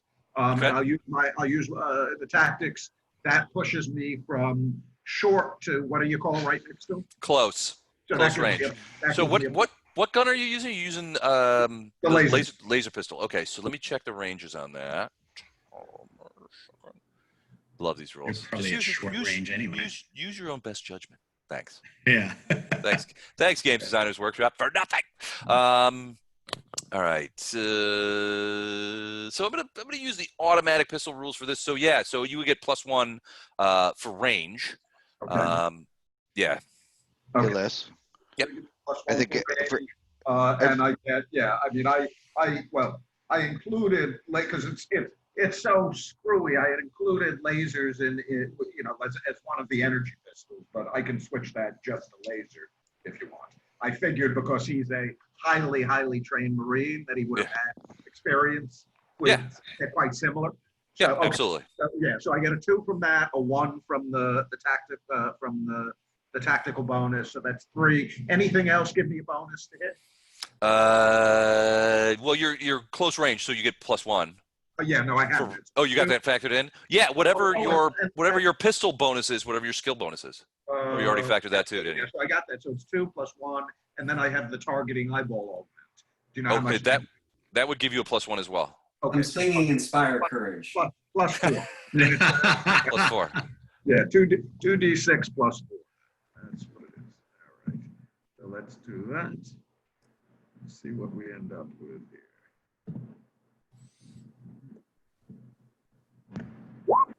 That's a hit, barely, but a hit. All right, so I get them, and that's 3D, I think, right? 4D in this case. Oh, because I'm close. No, because it's a laser as opposed to a bullet. Oh, okay. Or wait, did it say? Does it say 3D? It says 3D 3 + 3 is what it says. Okay, all right, yeah, do that. Yeah. So, roll 3. Yeah, gotcha. Okay, yeah, 3D + 3. Yeah. So,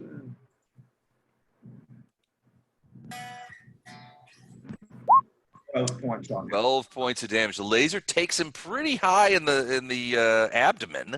It's not a gunshot. He's still alive, but he staggers backwards. I get my second shot, so I'll do the second. You're gonna hit him with the second one too. You're gonna stay on now, target. Okay. Is there a minus to that, or no? No, there's not in this case. Okay. Right. As far as I know. All right. So that's 6, 4.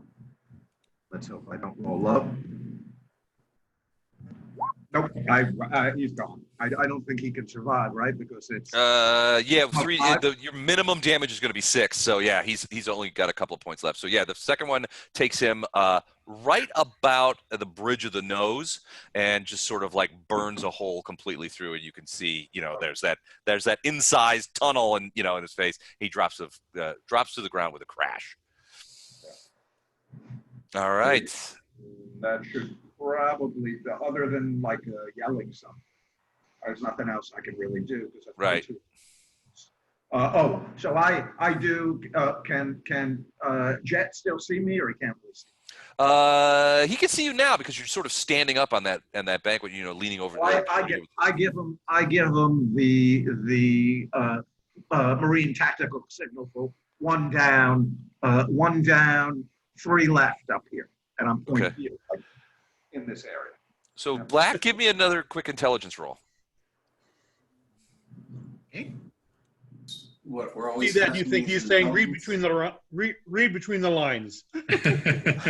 So you're getting these signals from this guy, and you're starting to think of like, man, he looks kind of familiar, maybe from your military days at Calgary, but you're not sure. You're not 100% sure, but you're thinking maybe you met this guy or knew this guy or something back when you were piloting Navy ships in Calgary system. That's probably not good news. Well, you know. Roll to see if you can remember that he owes you money. Weber, you're up. Hey, Les, I think anytime you have a gap in the rules that aren't covered by travel rules, we should refer to a equally ancient rule set like Champions or Ars Magica, 2nd edition Call of Cthulhu. Tell you what, we'll just make the call right now. It's canon. Whatever the traveler rules don't address, we're going to use 2nd edition Call of Cthulhu rules. Yeah. Oh god, it becomes the Impale rules. All right, Weber, you're up. So this guy just shot at Coffin. Coffin shot him. The guy shot at Coffin and blew a fairly substantive chunk out of the wall. This other guy is. Where's that guy pointing a weapon? Well, he doesn't have a shot. He's got like it's almost like, well, you remember those sort of, and they're called macaweedles. It's like a sword. It looks like a sort of cricket bat with a bunch of like obsidian chips in it. In this case, it's made of metal and it has a glowing field around the sword end. I'm thinking it's like a Klingon batlet, except for bears. Yeah, kind of. All right. So while he's swinging back towards Doyle, I will slip the stun stick out of my pocket and give him a good jab with it. You're giving Kenai a jab? Yep. This Okay. Yeah, this guy right here. Gotcha. Remember, I'm wearing my little Lando Calrissian half cape here, so I can have my hand partially obscured as I reach back for the old stun stick and give him a good jabbing with it. Okay, so as you call, this is a weapon I picked up from somewhere. I haven't used it before. So what do I need to know about the old stun? Well, it's essentially a club. So I mean, it's not. I mean, you basically it's like a cattle prod. Or no, a it's a regular. Well, no, neither. So Okay. unless you have like cudgel or skill, then it's just a straight up roll. All right, cool. Straight up roll it is.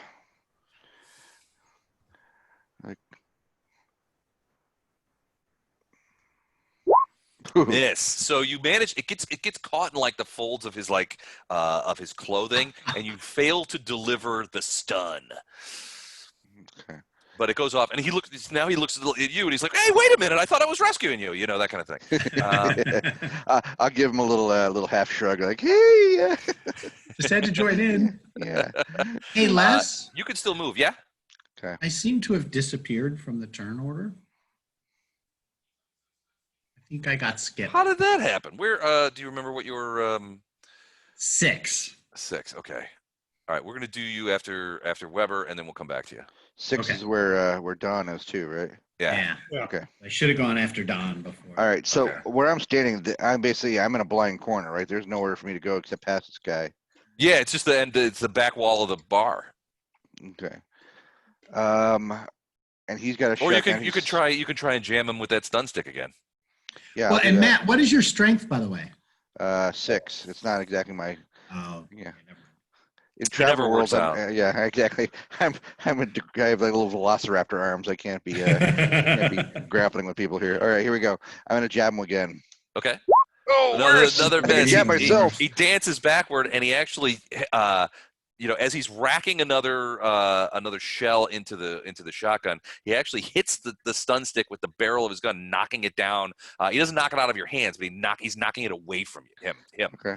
Well, now he's pointing it back at me and not a coffin. So. Well, he's kind of like he's like, now what? I've got this guy with a pocket watch. This guy's got a stun stick. Coffin's pointing a thing at my boss is standing right next to me. He's not in a good place. Yeah. Speaking of not in a good place, Dr. Wagner. So this has become a shooting war. So you're not entirely sure that the pocket watch is going to be your best possible go-to. That's a sentence I never break out the smelling salts. Well, I did study under the vaunted Dr. Smith of Lost in Space. So stick with the plan. When in doubt, shriek and run. Okay. Does Weber or Coffin, do either appear to need healing? No, neither of them have been hit by anything. Wait one turn. Am I still covered pretty well by Weber Jix? Yeah, I mean, as far as you know, this guy isn't even. I mean, so this guy's shotgun is sort of pointed between Weber and Coffin. Now, Coffin shot the guy, so he's candidate number 1 for the next shotgun shell. But Weber just tried to stick him with a stun stick, which he sort of swatted away with the barrel of his shotgun. So Weber is now at a solid number 2 on who gets shotgun shells next. Number 2. He still looks like he's about to fire at Coffin. He's not. He doesn't seem to be paying much attention to you now at all. So I mentioned that this isn't just any old pocket watch. This was your father's pocket watch. Why did I get it? You want to know? Well, that's a good story, and I'd like to tell you that story. But first, look at your father's pocket watch, how it sways to and fro. All right, I'm going to make an intelligence check for this guy to see if he is drawn away to look at the pocket watch again. So, like his eyes are drawn away. Now you die. He gets +2. Oh yeah. Ooh, yeah. Snake Eyes, really? All right. So now he looks back over and you hear Wagner's. So Weber, you hear Wagner going, "Don't you remember? This is your father's pocket watch." Oh, and the guy looks I over love and a I'm like, pocket watch. "What the fuck?" And you're just like, and now he's like not paying attention again. Who knew that Wagner could do this kind of stuff? All right. All right. So that's it for you, Wagner, for right now. Or unless you want to move. No, as long as I'm covered by whatever jigs, I'm good. Yeah. Okay. So Wearing me like underwear. Captain Black, I want you to go now for your missed last turn. So what were you going to do? Okay, so before I deleted you from the initiative roll, which I'm taking personally. Well, I'm still going to do it probably again. So is movement in this the same? Should we assume as D&D? Like I can move about 30 feet. Yeah, I mean 5 squares is the standard. Okay, so I can't reach any of the guys to the north, but I can reach this guy. All right. So I will come in and whack him with a stun stick. All right, so you just do that thing where you like flip it out and it's just like whammo. Yes. Okay. Now the arm I'm using has strength 15, so I get a +7 for that and +4. Oh. So +11. Okay. You get +11 on this roll? Yep. The fuck? 16. Yeah, that'll hit. Okay. How can you miss? Do you get strength bonuses on damage with a? No, not with a stun stick. You're just sort of clouting him. So in this case, it's a solid hit. So he gets to make an endurance check to see if he can put together a modifier on the stun. So normally a stun would last D6 rounds. If he manages to make a stun check, it's halved. So so he's going to do an endurance, and the endurance roll is based on your roll. So I have to beat a 16. That's going to be hard to do. With 2d6, it will be very hard to do. With 2d6. Now, he does get a bonus to it. So Ghazi has an endurance of... Fuck. Never mind. Really? So, Fair. yeah, really. So, yeah, he rolled a 7. It's a -1 to his endurance. So he gets winded easily. He's got bear asthma. So, so yeah, no, roll a d6. That's how many rounds. Hey, I want to throw a flyer at him. Dr. Milagrosa Wagner. 2 rounds. So he goes down for 2 rounds. And what is the color of stunning? I think it's yellow because you do pee or something. And does the stick do any physical damage? I thought I remembered it saying it does physical and... You want to put a number on it? I'm trying to, and it won't do it. What am I doing wrong here? Hover over the yellow and hit number 2. Okay. Don't click on the yellow. There we hover go. over- Yeah. Control F4 5 times. All right, so he goes, you see this bear just goes plop and falls to the ground. His the glowing of his macaweedle goes out. It's one of those things where you have to have your hand on the trigger. Hey, macaweedle. So Les, do I do any physical damage as well? I thought I also do like I just... don't think it's mostly Stun damage does 1d6 damage and then stuns. Oh, here we go. Yeah, I have 1d plus 2. So yeah, go ahead and roll a d6. +2. Yeah. 5 points of stun damage. All right, cool. I'll take that off. So yeah, you cloud him really hard. He goes down as only a bear can fall to the ground. It's when Yamazaki's turn, and she's like, obviously Captain Black is a nut. I'm not going to follow him. I'm going to tuck myself into this little corner and wait for the gunfight to be over. Coffin, you're up. Guy just blew a pretty substantive hole out of the bulkhead next to your head, but you just saw Captain Black sort of show up, clout the shit out of that bear, and he went down like a bag of dirt. All right. I'm gonna Either of them can be coup de grace right now. That would be nice. You see, all the way across the pub, you see Tam going, "Is that guy down? Can I go over there and slay him? I love killing the unconscious." Space vermin. Space vermin. Space verm. Space verm. All right. Josh is not up to speed on the verming yet, but your day will come. Have you explained that last? No, well, I'll explain it after Eric goes. Let's see. Of course, Jazz may not find it that funny. No, it's actually quite good. Okay, if this guy is still standing. He's still there. standing. All right. I'm gonna drop to one knee, take aim, and shoot him again. Okay. Here we go. It's It's basically 2d6. point You blank just drop range. to one knee and then start singing. Well, it's short range, so he gets a +1 for it. And then propose to him. Shit. 6 is a miss. Bullet Damn it. spangs off the bulkhead. You can Oof. do another shot if you want, or you can Yes, try and please. tackle Weber. I'm gonna shoot him again. 13. There we go. Boxcars. Boom. Nat All right. 20. Nat 20. Nat 12. Take the chart. Boxcars. Take the chart. Yeah. We don't. Get him in the Sadly, we artery. don't have. We fumbles. need a chart. I'm gonna have to look and see if we can find a crit at fumble chart for Yeah. Trevor. We're just making a breakthrough. It's got to be like burn off limb, gouge out eye. Gouged eye. All right. 3D, 3 dice and 3d6 damage. This could be the end of him. Another 8. Another lousy 8. So second bullet goes in. He's pretty grievously wounded. He's bleeding from 2 holes now, but he's still on his feet and he's still bringing that. He's still bringing that thing up. Ghazi does nothing. He is stunned and laying on the ground. Now he is. Now I don't think he's unconscious. I think he's awake. He's just been like tased essentially. Yeah. So he's awake, but he's still down. Diaz. So that's Kanai. So he brings up the shotgun and he's firing at Coffin. So Kanai. Okay, he does not. And He says, "I'm gonna bury you." Is he that's next? it. Yeah, he's next. So he's going to fire at Coffin. Another shotgun blast rocks the pub. Oh, just barely misses. Another big piece of wallboard comes flying out. Jesus Christ. So you're It's like funny to watch these two missing. It's short. you're like 3 meters away. You're like 10 feet away from this guy, and you're just like, boom, shotgun blasts and pistol shots, and everything's just going everywhere but in each other's bodies. This Like is like a Blaster Fire mod in squad Star battle, Wars. right? It's like blaster fire. All right, so that's Diaz. All right, Mehmet, you're up. But before that, I got to explain to Josh about Verms. So we had so Dan and I went to high school with a guy named Tom, and he used to, before Dan joined the game, Tom was a player.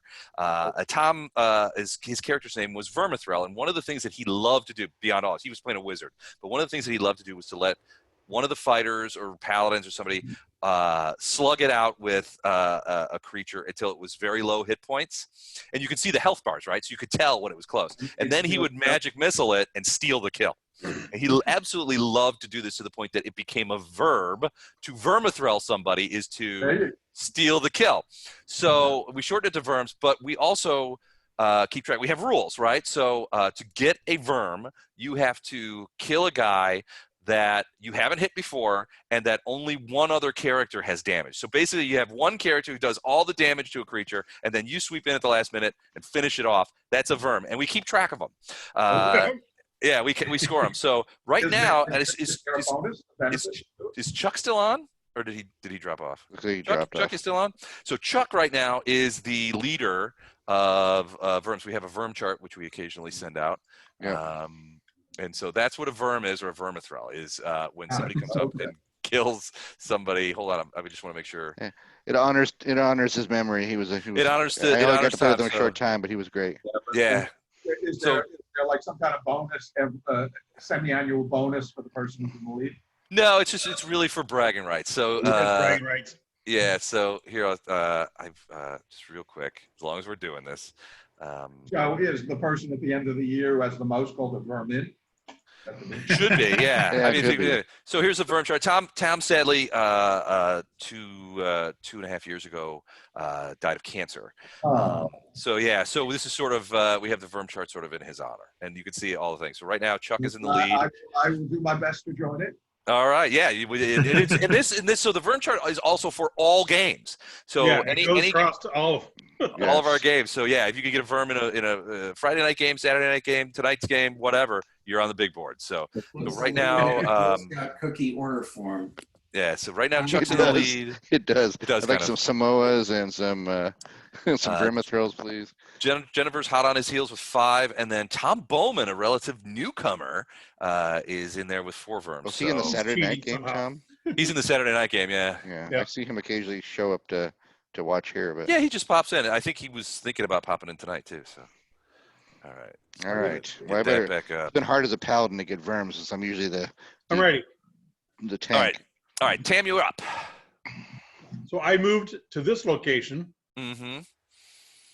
and do another point blank shot against him. Okay. Gutsy move. Oh! Oh, snake eyes. Not a move. Bullet goes into the floor. You were too excited. You were too wounded after that carbine hit. Shot yourself in the leg. I'm definitely gonna have to find a traveler. I am Crit done. and fumble chart. That's it for you. All right, Captain Black, standing over the body of this Ursay who you stunned. But you're seeing this gunfight go on literally 10 feet away. Not even 8 feet away. I look at Coffin. I look at Coffin and say, "Finish this, would you?" And then I just move over here. Okay, so you're going over there. All right, give me another intelligence check. Intelligence is third from the end. 1, 2, 3. This one. I need to get that new character sheet. So if we can quote Kant or Sartre, just Send it to you, Dan. Intelligence check. I'm gonna make one new version and I'll send it to you. I didn't know nothing. I don't see nothing. I got nothing. Yeah, you're still having a hard time remembering who this guy is, but you're right. I'm not worried about it right now. Yeah, so he's sort of on the other side of. You can see there's like a little. I don't know if you can see it. Hold on a second. I'm gonna just move. Jazz, I'm gonna move you for a second. Oh yeah, you can totally see him. You're sort of right next to him, behind this wall. I'm assuming you like hunker down kind of thing. Yes, exactly. All right, cool. Kykbandirz' turn. He's going to. What are you? Yeah, he's like, who's this guy? And he's like, Thaddeus, kill this guy. And he sort of like scoots over to here, out of the way, and he seems to be moving that way, away from everything. He's also gonna, he's gonna take another move, and he's gonna take up a position behind this planter. And now he's looking back towards the thing, but he yells, Thaddeus, take care of this guy. And that's it for Kick. Hong is up. Where is Hong? Oh, he's that guy. All right, so that's that crew. All right, Shotgun Boy settles it, and settles his thing, steadies his gun, and draws a bead on Coffin. Here it comes. I thought he fired already. There it is. Boxcar. Shotgun Ouch. blast. Ouch. Ow, ow, ow. You're wearing some armor. All right, so shotgun blast hits you. And that's 4d6. Uh-oh, Coffin might be in bad sense. Dr. Wagner, You wanted something to do. yeah, here it is. Ooh, 20 points of damage. How many do you have? How many hit points do you have, bud? 28. 28. All right. So No, the not blast, 8. the blast takes you hard. You're thrown backwards against those chairs as the pellets. You're peppered with shotgun pellets. Ow. Damn. All right.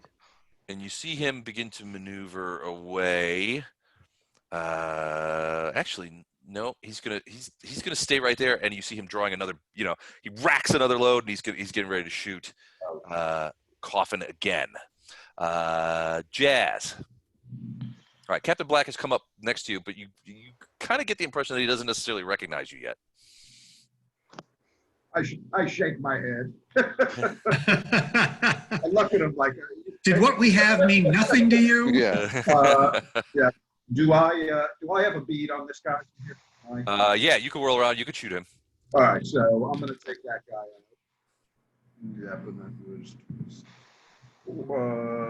that would be only +3, right? Because of the distance. Because of the distance, right? So, oh, sorry. I do that. Yeah.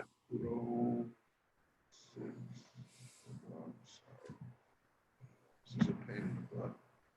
Oh, we just.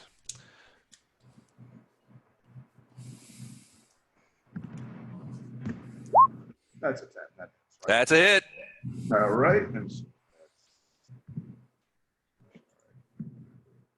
And I think, what did we say? 3d6 plus 3 on this particular weapon? Yeah, 3d6 plus 3. 10. 10 points. Boom! Laser did not kill him, but it hit him. All right. And next shot. Yeah. But let me ask you a question though before I do that. Possible to run all the way to this guy in one round, or he's too far away? Well, it would be close, but you wouldn't be able to do anything. You'd have to use both your actions for. What I was thinking of was, yeah, he moved too far because I was going to try and get to him, grab around the neck, and put the pistol to his head and say, "Call your men off." But I don't think I can do it. Maybe with two. Yeah, he got too far away. Yeah, he's too far. Yeah, too far away. So I'm just going to take this guy out. All right. Yeah.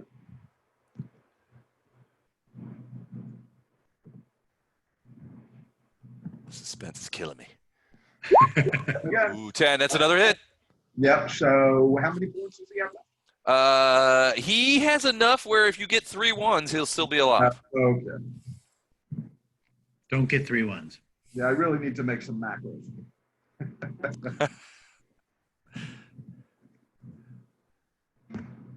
12 points. Yeah, he goes down. Boom. So, Captain, you just saw this guy who looks familiar just drop another one of these shotgun dudes. I say thank you. Thank you. Thank you. Before I do it, when I say, "You're welcome." You're welcome. All right, Weber, you're up. Me later. This guy just blasted Coffin, and you know that it was a hell of a that he got hit. And he's looking. The next shot, he may finish him off, and he's taking aim. All right, so I'm going to make my move here.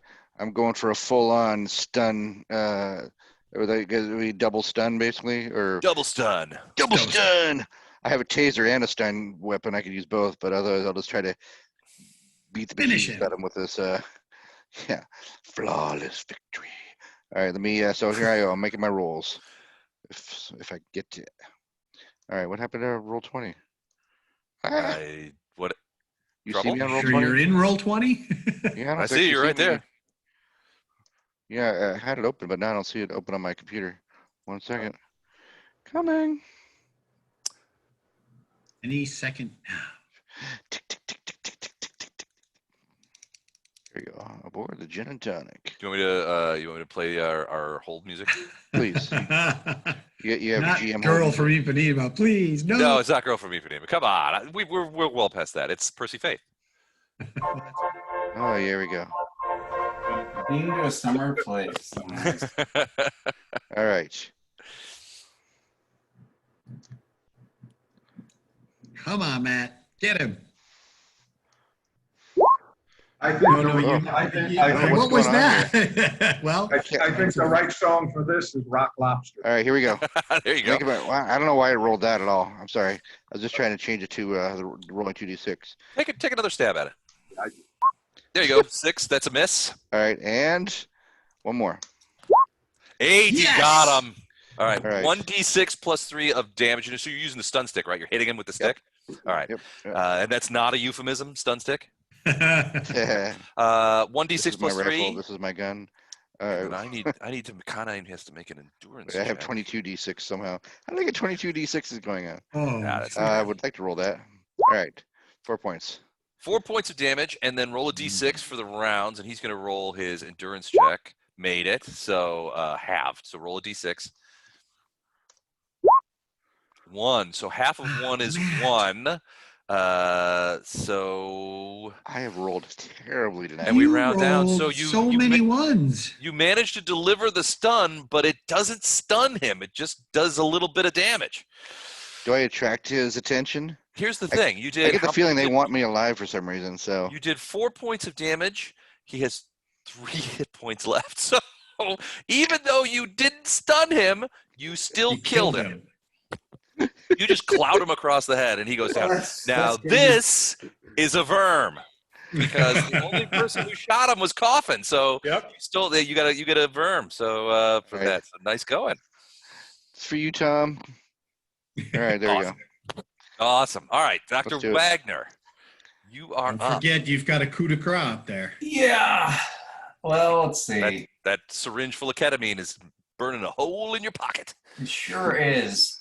And then I have to wonder whether it's more important to take care of Coffin Doyle or Ketamine the bear. Give me a quick. I would say the Doyle's looking. Well, go ahead. Yeah, but the I was gonna bear say- needs to be killed before he wakes up, or you're all dead. Well, But if Doyle you- has cover from everybody else, right, before the guy wakes up. If you look across the whole pub, you see Mehmet Tam sort of rising to the attention. You see he's got his gun out and he's running towards Ghazi on the floor. He's like, I gotta finish that guy off. So tell you what, give me a quick medical roll to see.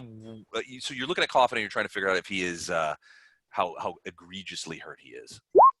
Oh, 15. 15. So he's down most of his hit points. He's got a pretty substantive shotgun wound, and he is bleeding.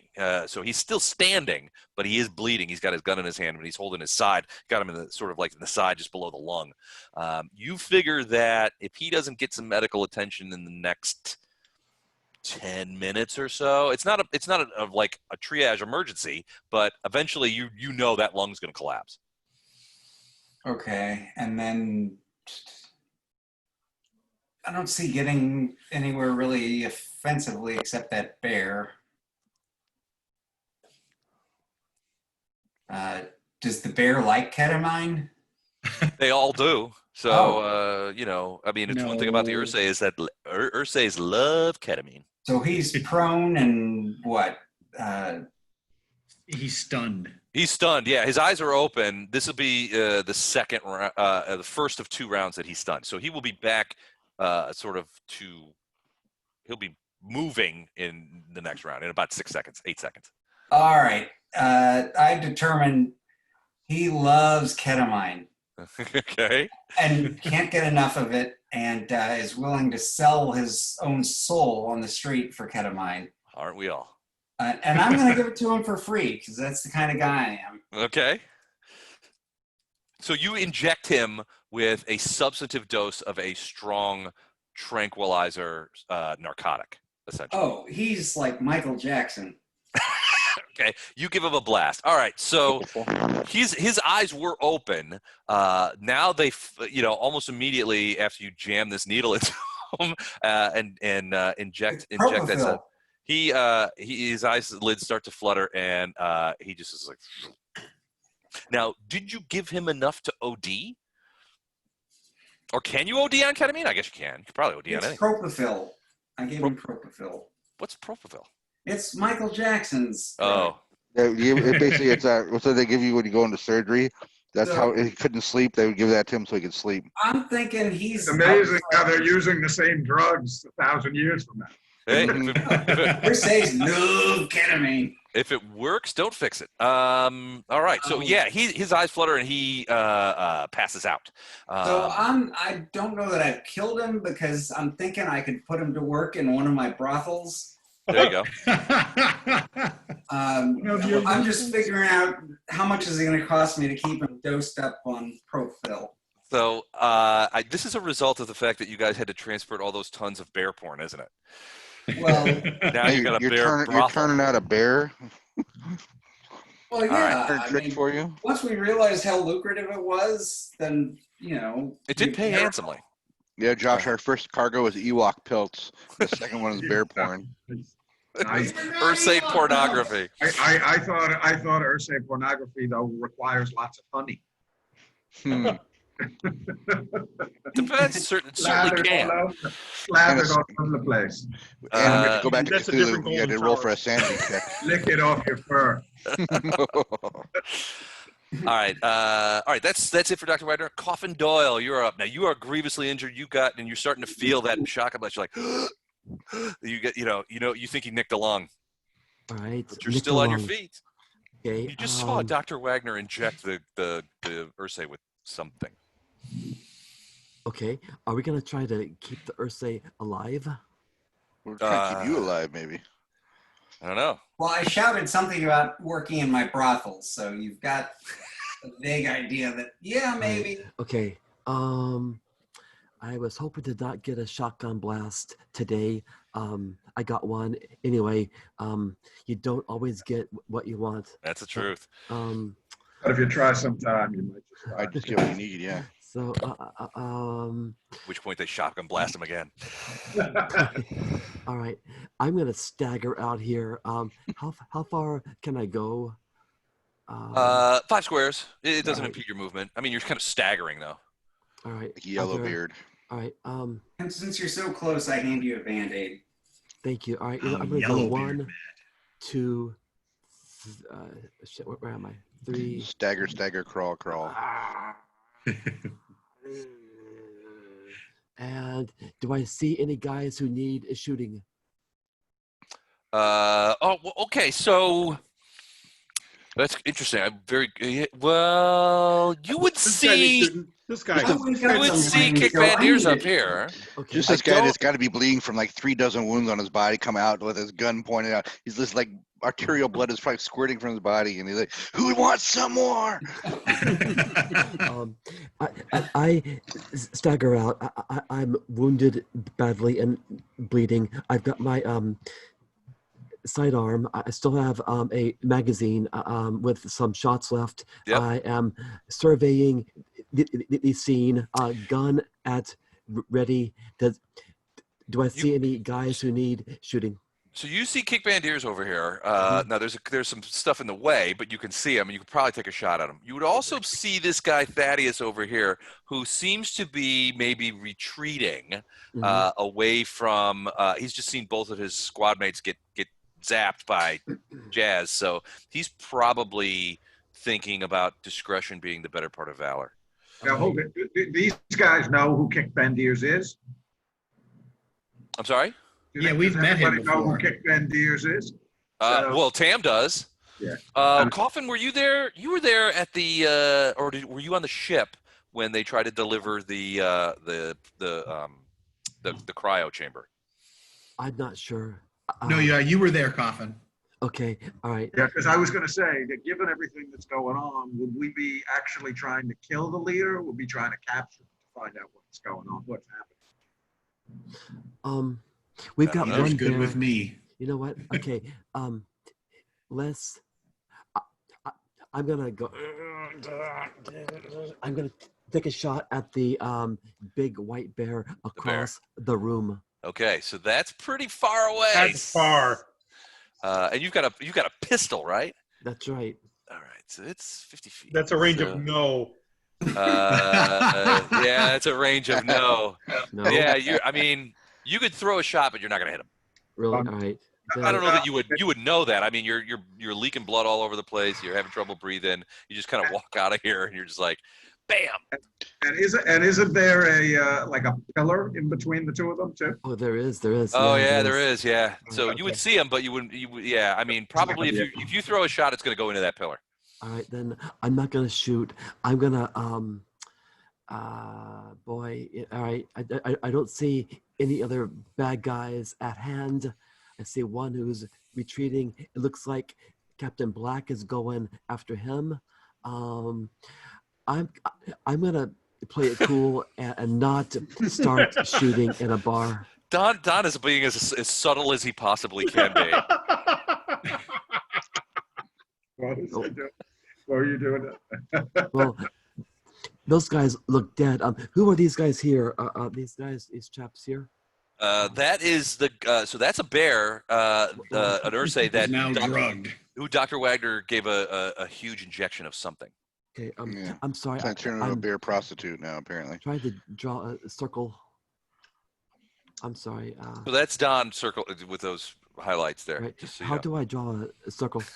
You can use the drawing the little paintbrush tool on the thing. Or I mean, Don's trying to point out there are things and people who can see you. I kind of feel bad for Don because he always tries to signal people rather than just saying things out, but like Sorry. no one ever gets these signals. oops, John- We Go were on a blatant murderous this time. rampage.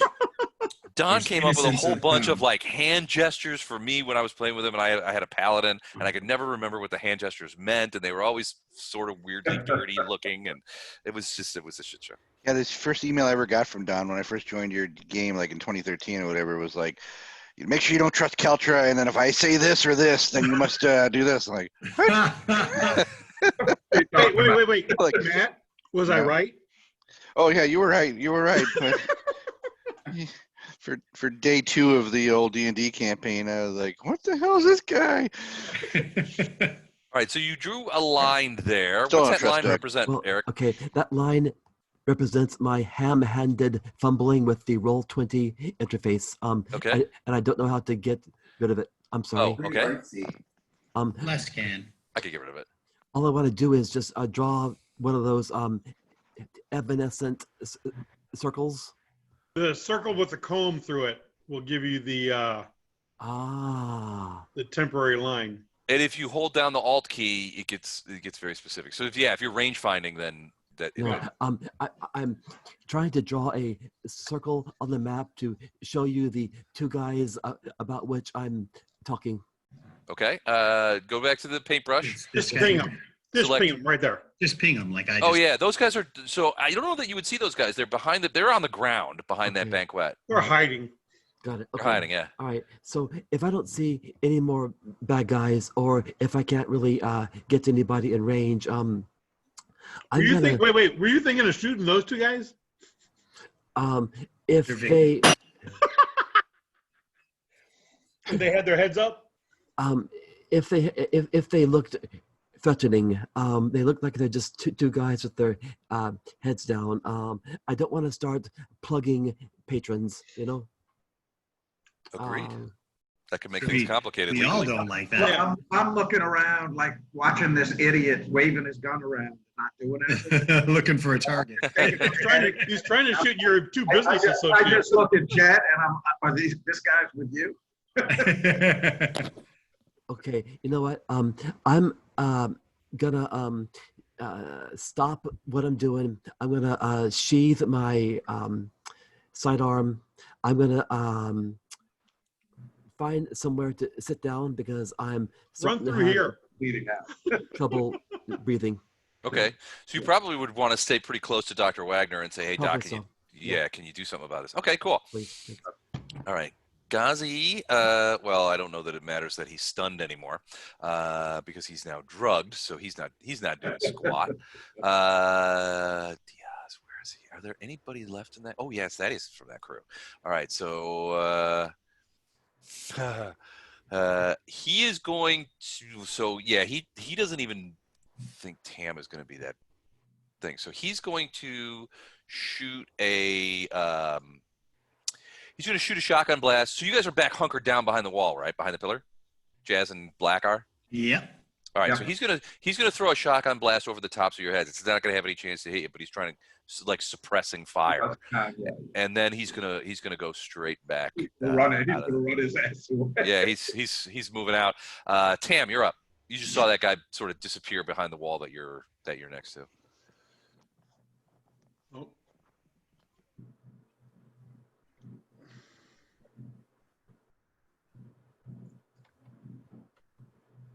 It's awfully quiet when I got back here. You there, Don? Yeah, he's sending signals to himself. Mm. I run to there and then fire at this guy. Okay. I'm at a very far range, so it'll take a miracle. No. No miracle. All right, that And- shot goes wide. Yep, and that's it.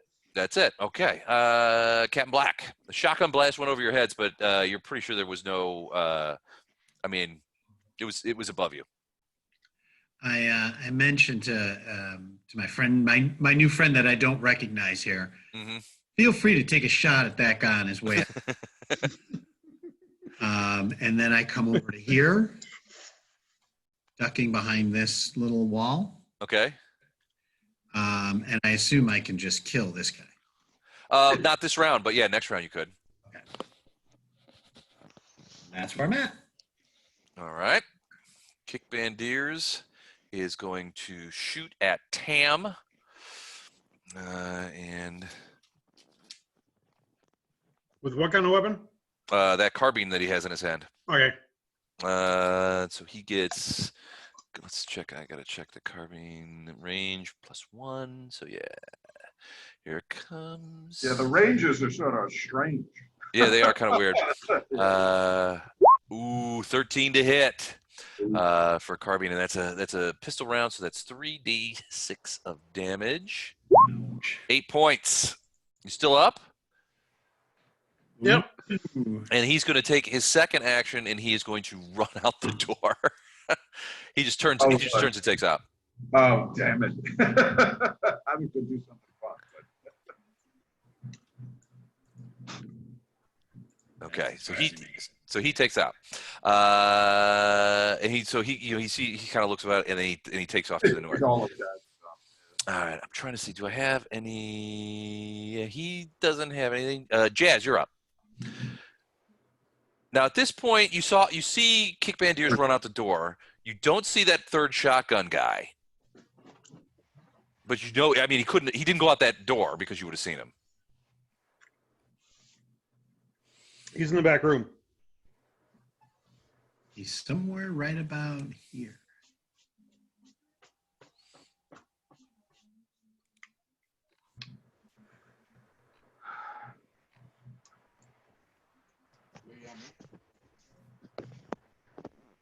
No.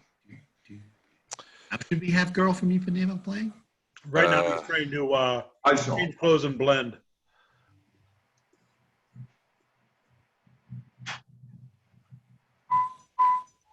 Josh is up. Yep. Yeah, see, so what I was going to do if Dick stayed there was run all the way up to him, put my laser pistol to his head, and say, I'm a Soleimani Marine, motherfucker. I will motherfucker. Don't drop that gun right now. That was the plan, but he's gone now.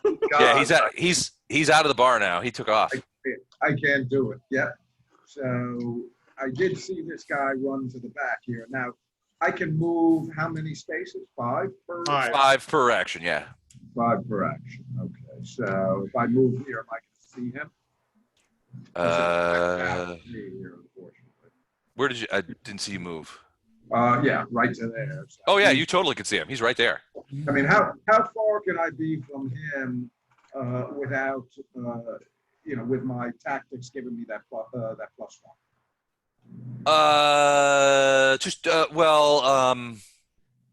Yeah. I mean, if you want to use it, it will give you that +1. Yeah, I would say 2 squares.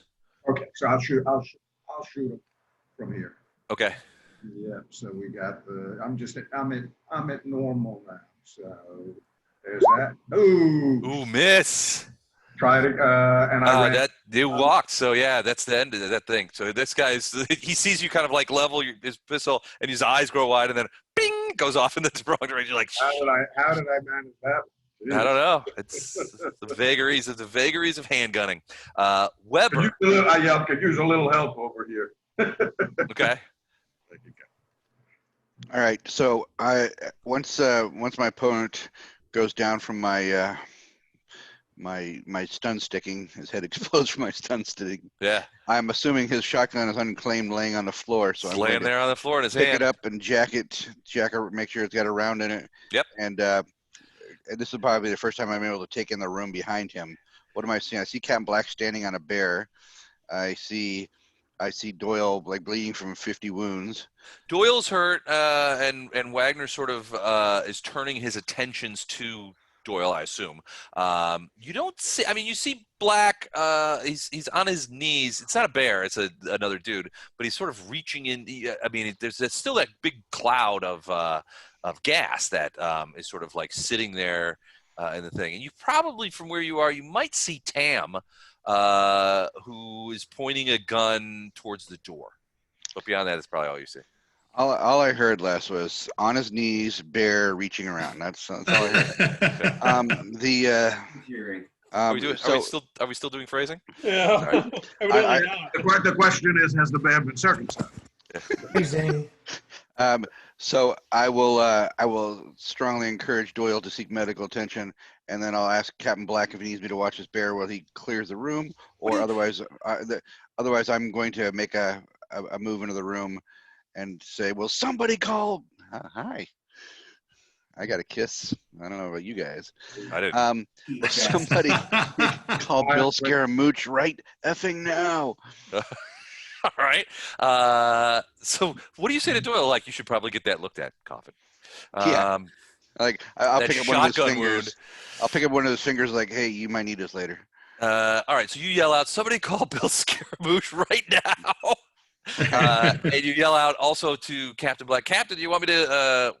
What did you say? You want me to kill this bear?" No, I say, when you cover this bear while you bravely rescue Tam from whatever he's doing over there. Yes, keep him down. Okay. Room's I about will clear. Cap Morgan's this bear. I'll just keep my foot on him with the shotgun in his ear, and while he goes off and does his daring do. Wagner kind of looks up at you and smiles and says, "He's not going anywhere." All right, Wagner, what do you do? Well, so now I'm looking at Coffin going, I could use a good spoon guy at my Green Point brothel called Bill and Stacy's Not So Nice Place. Another but- syringe full of ketamine. Inbound. BNS Regardless, SNN. I'm going Coffin. Okay, so you're going to check out his wound and try and treat his wound. Okay, yeah, a medical check. Thank you. Oh, you want a medical check? Please. You don't trust me after I all do this time? I do not. Good on you. 13. Yeah. So yeah, he's got your initial diagnosis from afar was more or less correct. He's got a shotgun blast to the abdomen. It nicked the bottom of his lung. Hit that lung's probably going to collapse, but you can patch him up. You take a moment to sort of spray a bunch of defunkifier on the wound so it doesn't get infected, and you pull out some cotton wadding and start patching him up so that you can get him on his back on his feet. He's not going to die, but at some point you're going to need to get him under an auto doc to fix that nicked lung. I could just grab some bear lungs. There you go. Just rip them out. Stop the Frankensteining. Okay. Coffin, do you do anything while Wagner is working on you? Better not. I'm gonna Shoot just hold still. Okay. Dr. Wagner, thank you for your assistance. Oh, you won't thank me when you get the bill.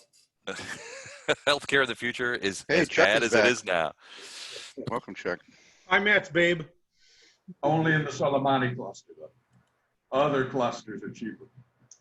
This is my wife, Kenna. Hi, Kenna. I kind of.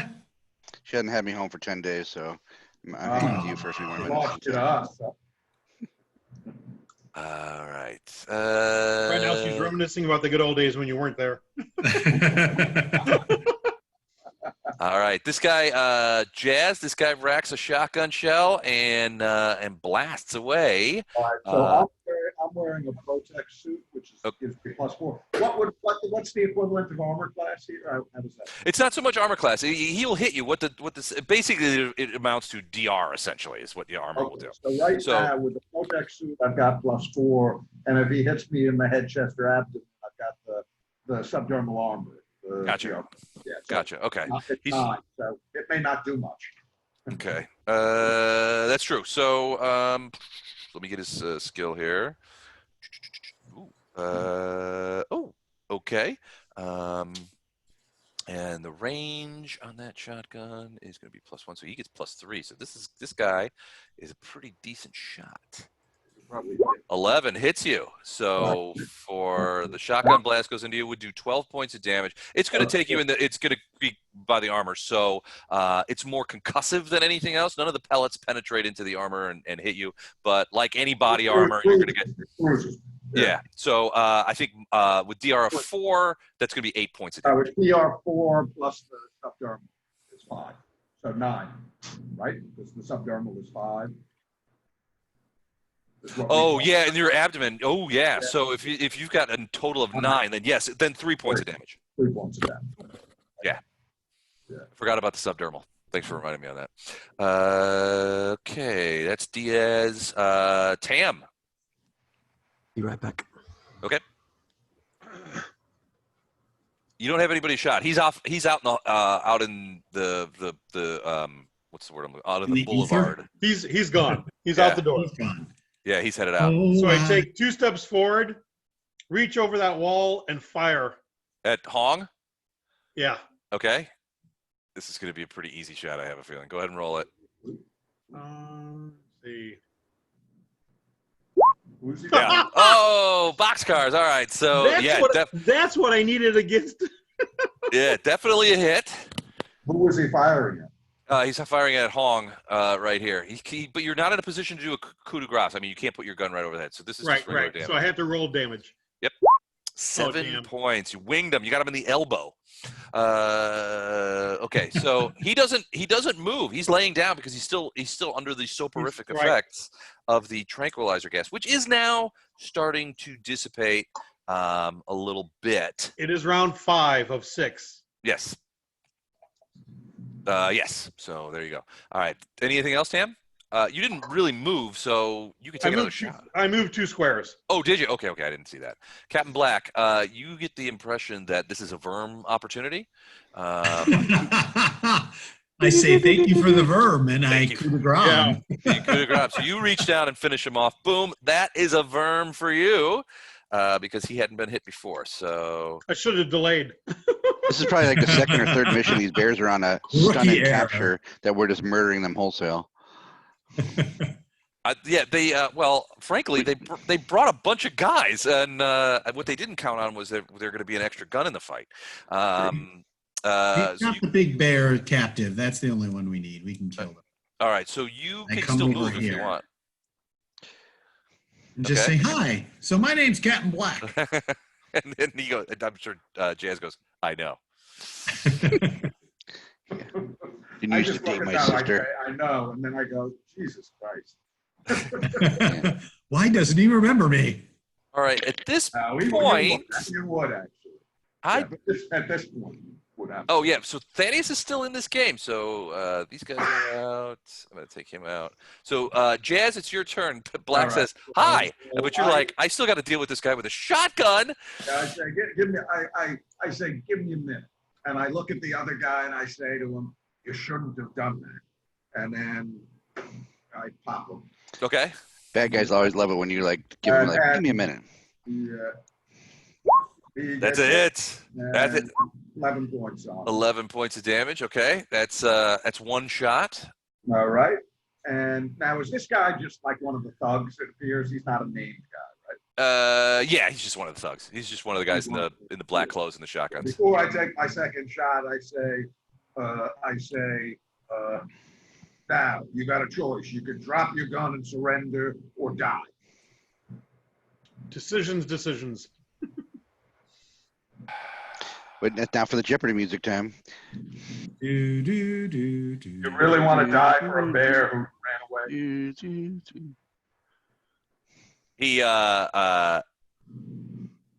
He points the shotgun down. He looks you in the eye, and he puts the shotgun on the ground and puts his hands up. All right.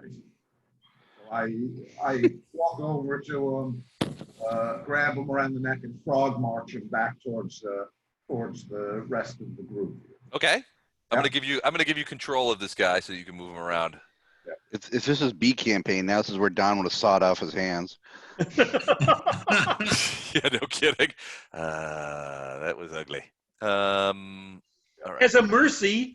And I look at Jet and I say, "You still don't remember me, kid, huh?" Okay, so you have control of Thaddeus, so you can move him around as much as you want. Yeah. I'm moving. So the guy's got his like hands behind his thing. So at this point, we drop out of there's no more combatants, so we drop out of initiative here. As a free action, I put one of my fingers in one of the many arterial wounds that the Doyle has, and I'll just make uncomfortable eye contact with him the whole time while I'm doing it. This whole game is about uncomfortable eye contact. So all right, so yeah, so the soporific gas from the grenade rinse and Captain Black, give me one last intelligence check, and please try to make it. All right, I'll do. You don't be an idiot. I shouldn't have said that because now it's going to be Snake Eyes for sure. Yeah, you set me up.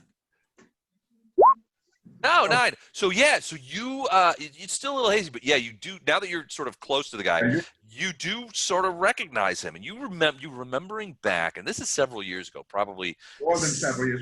In his first couple of years in the Navy. Yeah, you would have been so probably captain, like 22 years old. Yeah, so you would have been probably a newly minted lieutenant commander or something like that, and you had done some. No, not even. He would have been like a lieutenant. A lieutenant? He would have Okay. been a lieutenant, because remember, he's 10 years younger than me, and this would have been like 8, 10 years before. Yeah. Okay. All right. So, yeah. So you remember a Marine commander who was that you guys. So the Navy always transports Marines, right? And you remember this guy, and he looks a little older, but it's definitely the same guy. This Marine commander who the ship you guys on were moving them into some system or something else. So that and you remember that this guy was in the officer tier, so you guys, shared mess and stuff like that. Go ahead, Josh, tell it.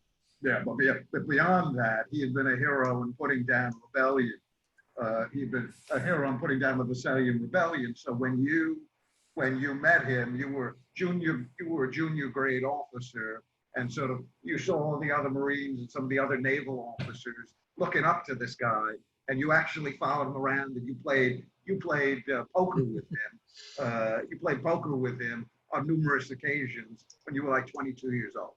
So it's all coming back to you, and then you and of course you lost track of him. You haven't seen him since then, but you heard through the grapevine that he was no longer, he had moved out of combat and was doing something else. But still in the Marines? Well, you don't know whether he's still in the Marines now or not.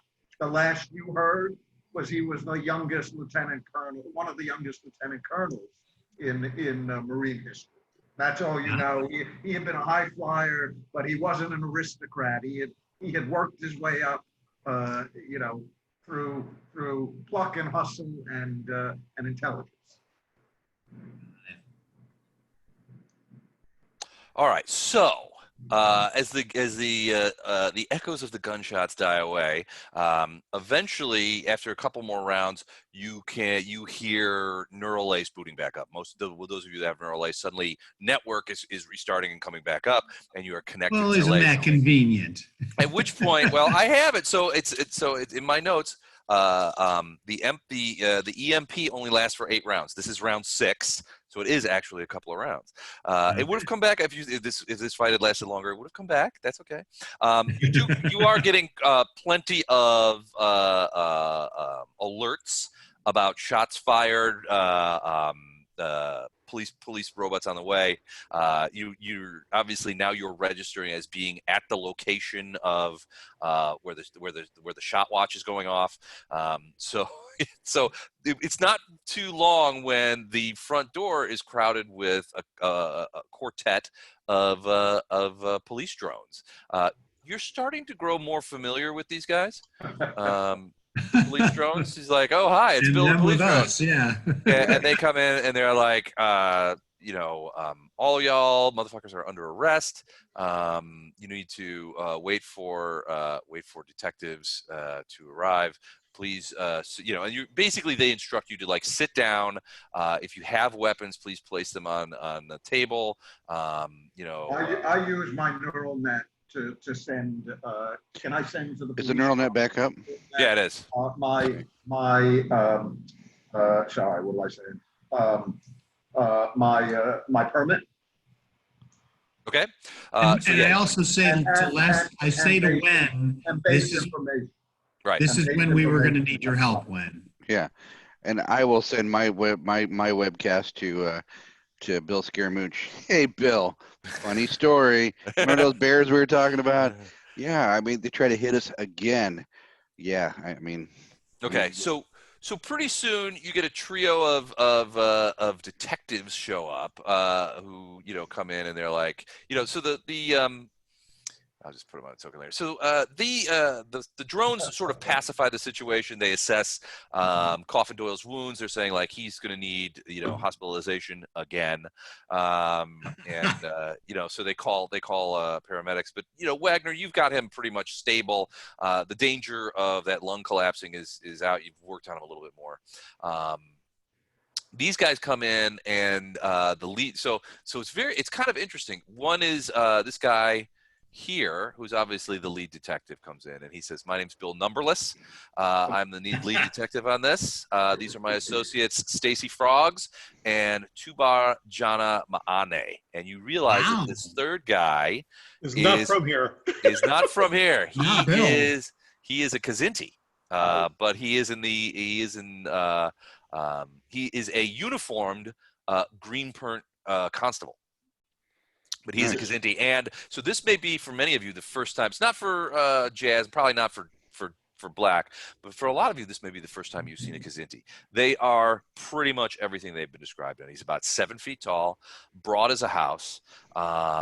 He's carrying several weapons of varying kinds on his thing, and he gives off every indication of being a significant badass. And I'll just show him to you here.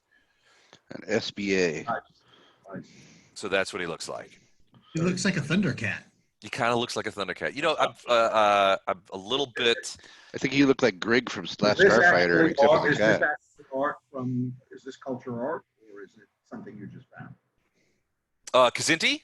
That Kzinti, yeah. Yeah, so Kzinti is a stolen from, I think it's Larry Niven. Larry Niven, it is. Yeah, so the Man Kazin Wars and stuff like that. So yeah, the Kzinti, and they were in. So I don't know if they were in the actual Star Trek, but I used to play a game called Starfleet Battles. Were they in the original Star Trek? Yeah, so they were. Tholians, Kzintis, Romulans, Catholians, I think are the main ones in the beginning. Yeah, so I got used to them because I played Starfleet Battles with Tom for a long time, and they were one of the races. So Starfleet Battles is essentially ship-to-ship combat game set in the Star Trek universe.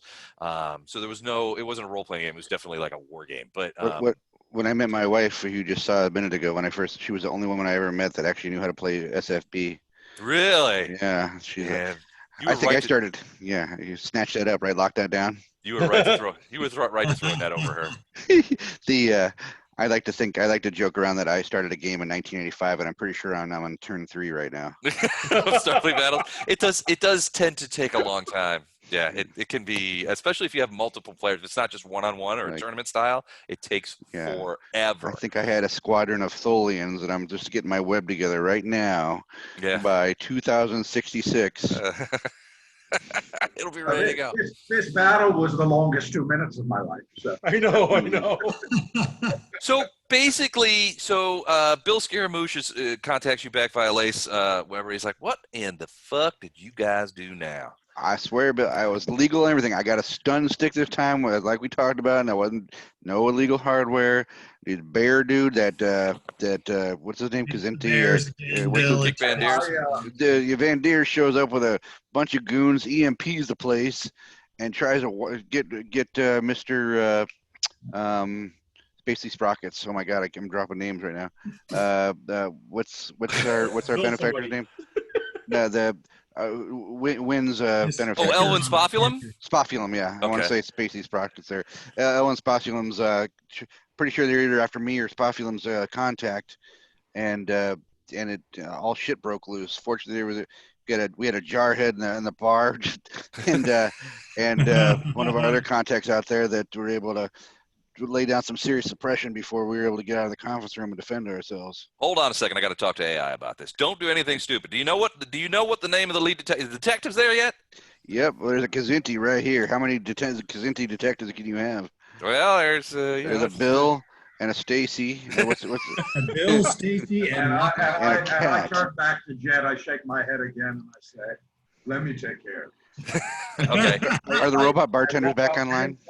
Yeah, the lead detective, and I whisper in his ear who I am. Okay, so he's like, hold on, sir. Let me. I'm sorry, General. Let me check your. Let me check your credentials real quick. And you see him sort of. He does that thing where people are. It's obvious that they're talking to AI through neural lace, where their sort of eyes just sort of like stare off in the distance for a second. He's like, your credentials, General. Can you give me a quick idea of what took place here today? Sure. Big surprise to me. Big surprise that Captain Jet Black over here is an old acquaintance of mine from my days in the service. And, I see. Yeah. And, I was sitting here having a meeting, as you may have been told by your AI, I'm now retired from the Marines. I'm a security and risk consultant. So had flown in to take my meeting here. Lo and behold, there was Jet. About 10 minutes into my meeting, this crew, along with another bear, comes in, guns drawn. I hear a bomb go off down in the bottom, and I said, uh-oh, this is a big problem. And, you know, everything that happened here was in self-defense. Okay. And you'll, as you say, this man, Captain Black, is an acquaintance of yours? He is. He's an old acquaintance of mine. He was Gonna land you in on jail. several of the naval ships that my various squads were on. Okay, I see. We're going to obviously check what AI says that there was a small EMP that went off in here about a minute and a half ago. So probably local video is going to be torched, but we'll check the outside video, the Boulevard video. But I have no doubt that this is, as you say, sir. Appreciate it. The Kazinti comes up behind you and says, "I'll take this." And he reaches out and puts a big clawed hand on Thaddeus and just sort of like, "I'll take control of this now. Thank you, sir." And sort of pulls us back. And you see the eyes of this guy is just like, and then I shit. whisper, I whisper again, just sort of quietly to the lead detective, I'm curious about what's going on here. Any chance we might be able to talk to the big bear and this guy here back at the station? We'll. It's possible. We're obviously going to want to have all of you guys come down to the constable post and give a formal recorded statement of the activities here. Obviously, your status here on Greenpoint is going to be a factor. Obviously, there's unlikely to be any charge. Let me know if I need to get in touch with Commodore Francisco. Okay. Absolutely. I don't think it's probably not going to be necessary. We're going to have a couple of drones come in here and clean up the mess. And you hear, so in your neural ace, Matt, you hear the thing say, Scotch is coming right up. However, we cannot put it on Kykbandirz tab. The person you mentioned we do not do tabs here. It's credit check, but we're happy to. And pretty soon a servitor comes over with a bottle of Scotch and like 6 glasses and is like, "Here you go." I'll ask one of the detectives. Hey, can you check his pockets for any credits in there? I feel that body over there owes me a drink.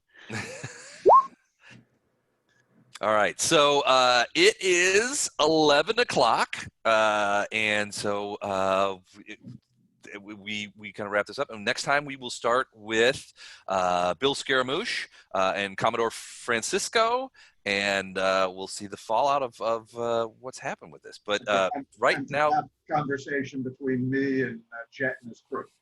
Yeah, I want to go meet our savior over here, who just happens to carry a stun grenade into a bar. You guys don't? It was actually a trank grenade. This is something I've overlooked that I need to remedy. All right. Well, thank you guys. Gentlemen. This was awesome. Thank you. And I'll see you in 4 weeks, and we'll Take care, everybody. go from there. Take Good care. to meet you, Good night. Josh. All right. Great Good to meet meeting you. all of you guys as well. And let's hopefully we'll hear back from Steve, because I'm hoping to get to play with you guys. Yeah, I don't know where he's been, but if you don't hear from him in the next couple of days, Steve can be iffy about emails. So if you don't hear from him in the next couple of days, let me know, and I'll throw him a text or something. Gentlemen, Hey. good night. Great seeing Thank you. Adios. Good night, Eric. Good night, everyone. Night all. Have a great night. All right, you too. Hey, Les, you got a second? Yeah. I want to ask you how your new gig is.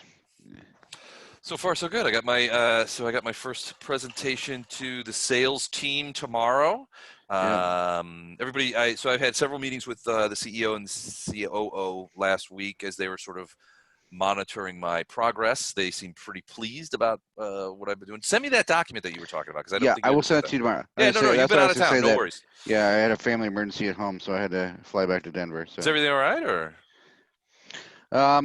My mom's husband, who I guess now we'll call him our stepfather, he had a huge brain tumor that no one knew about, so had to have emergency brain surgery, and it's very malignant. So now we're playing for time. I'm sorry, man. Yeah, they had a lot. I mean, they've just retired a few years ago, so they've had a lot of plans to, to see every part of the world they haven't seen yet. But so anyway, I basically you can't more than one guest in a hospital now. So I basically took shifts with my family to hang out in the hospital with him. Yeah. Oh, that sucks, man. I'm sorry to hear kind that. of regained his cognition. Which is yeah, thanks, man. But I will send the document. If for some reason I don't send it to you by like noon my time, just send me a text and I'll get it to you. All right, I got like good. 450 emails to get to, but I'd rather do that. No worries, and no rush on it. But yeah, no, I've got my first presentation, so I'm giving my first preliminary presentation to the sales team tomorrow. Awesome. To try and teach them what they need to know to address questions when they try to sell search audits. So, well, if that doesn't work, then Weber Jix is your guy. Yeah, if you put in a good word for me, that would be perfect. Yeah. Let me teach you kids. Awesome. All right. Sounds great. All right. Check you later, man. Take care. See ya. Bye. Chuck, are you still on the line? I am. How you doing, I'm bud? Adios, I saw you Chuck. dropped off there for a minute. Adios, Chuck. Well, I had computer issues for a bit. Okay. What's going on, man? Feels like I haven't talked to you for a while. Well, yeah, no, exactly. And I didn't get to jump on till late. And to be honest, after missing a couple of weeks, I didn't feel like I knew enough about what was going on because, this stuff turns on a dime. So, Yep.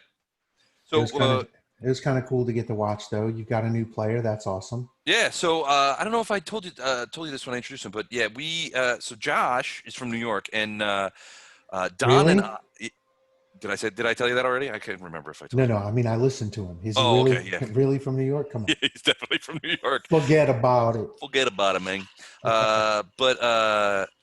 So we met him at a part of virtual Gen Con. He was a player in the same scenario that Don and I were in, and we just had an absolute blast. And so as part of that conversation, it came up. Don and I actually mentioned that I was running a Traveler game on one Sunday a month, and he's like, and Josh was like, I haven't played Traveler in 30 years. I would love to try to redo it. I was like, so I sent him my email address, and about a week later, I got an email from him. He's like, hey, is it still cool? Can I check this out? I'm like, absolutely. So That's tonight was awesome. the first night. Yeah. So does he have any interest in A or B or just Traveler? He only plays Pathfinder 2nd edition. He doesn't like Pathfinder 1st edition. So okay. what he was hoping to do is Steve has a 2nd edition game on Friday nights. So when he said that he was going to reach out, he reached out to Steve to see if Steve was willing to entertain just some random guy from New York jumping into his Friday night game. So, but no, yeah, he's not, at least he hasn't expressed interest in joining either A or B. Okay, well, either way, you got a new player for Traveler. That's cool. Yeah, he's a good dude too. I've had a couple of Zooms with him in the last couple of weeks. I was getting his character, and I've sort of given him all the information about the campaign and stuff like that. So yeah, very good dude. And you're doing well at work, obviously. Yeah, very pleased about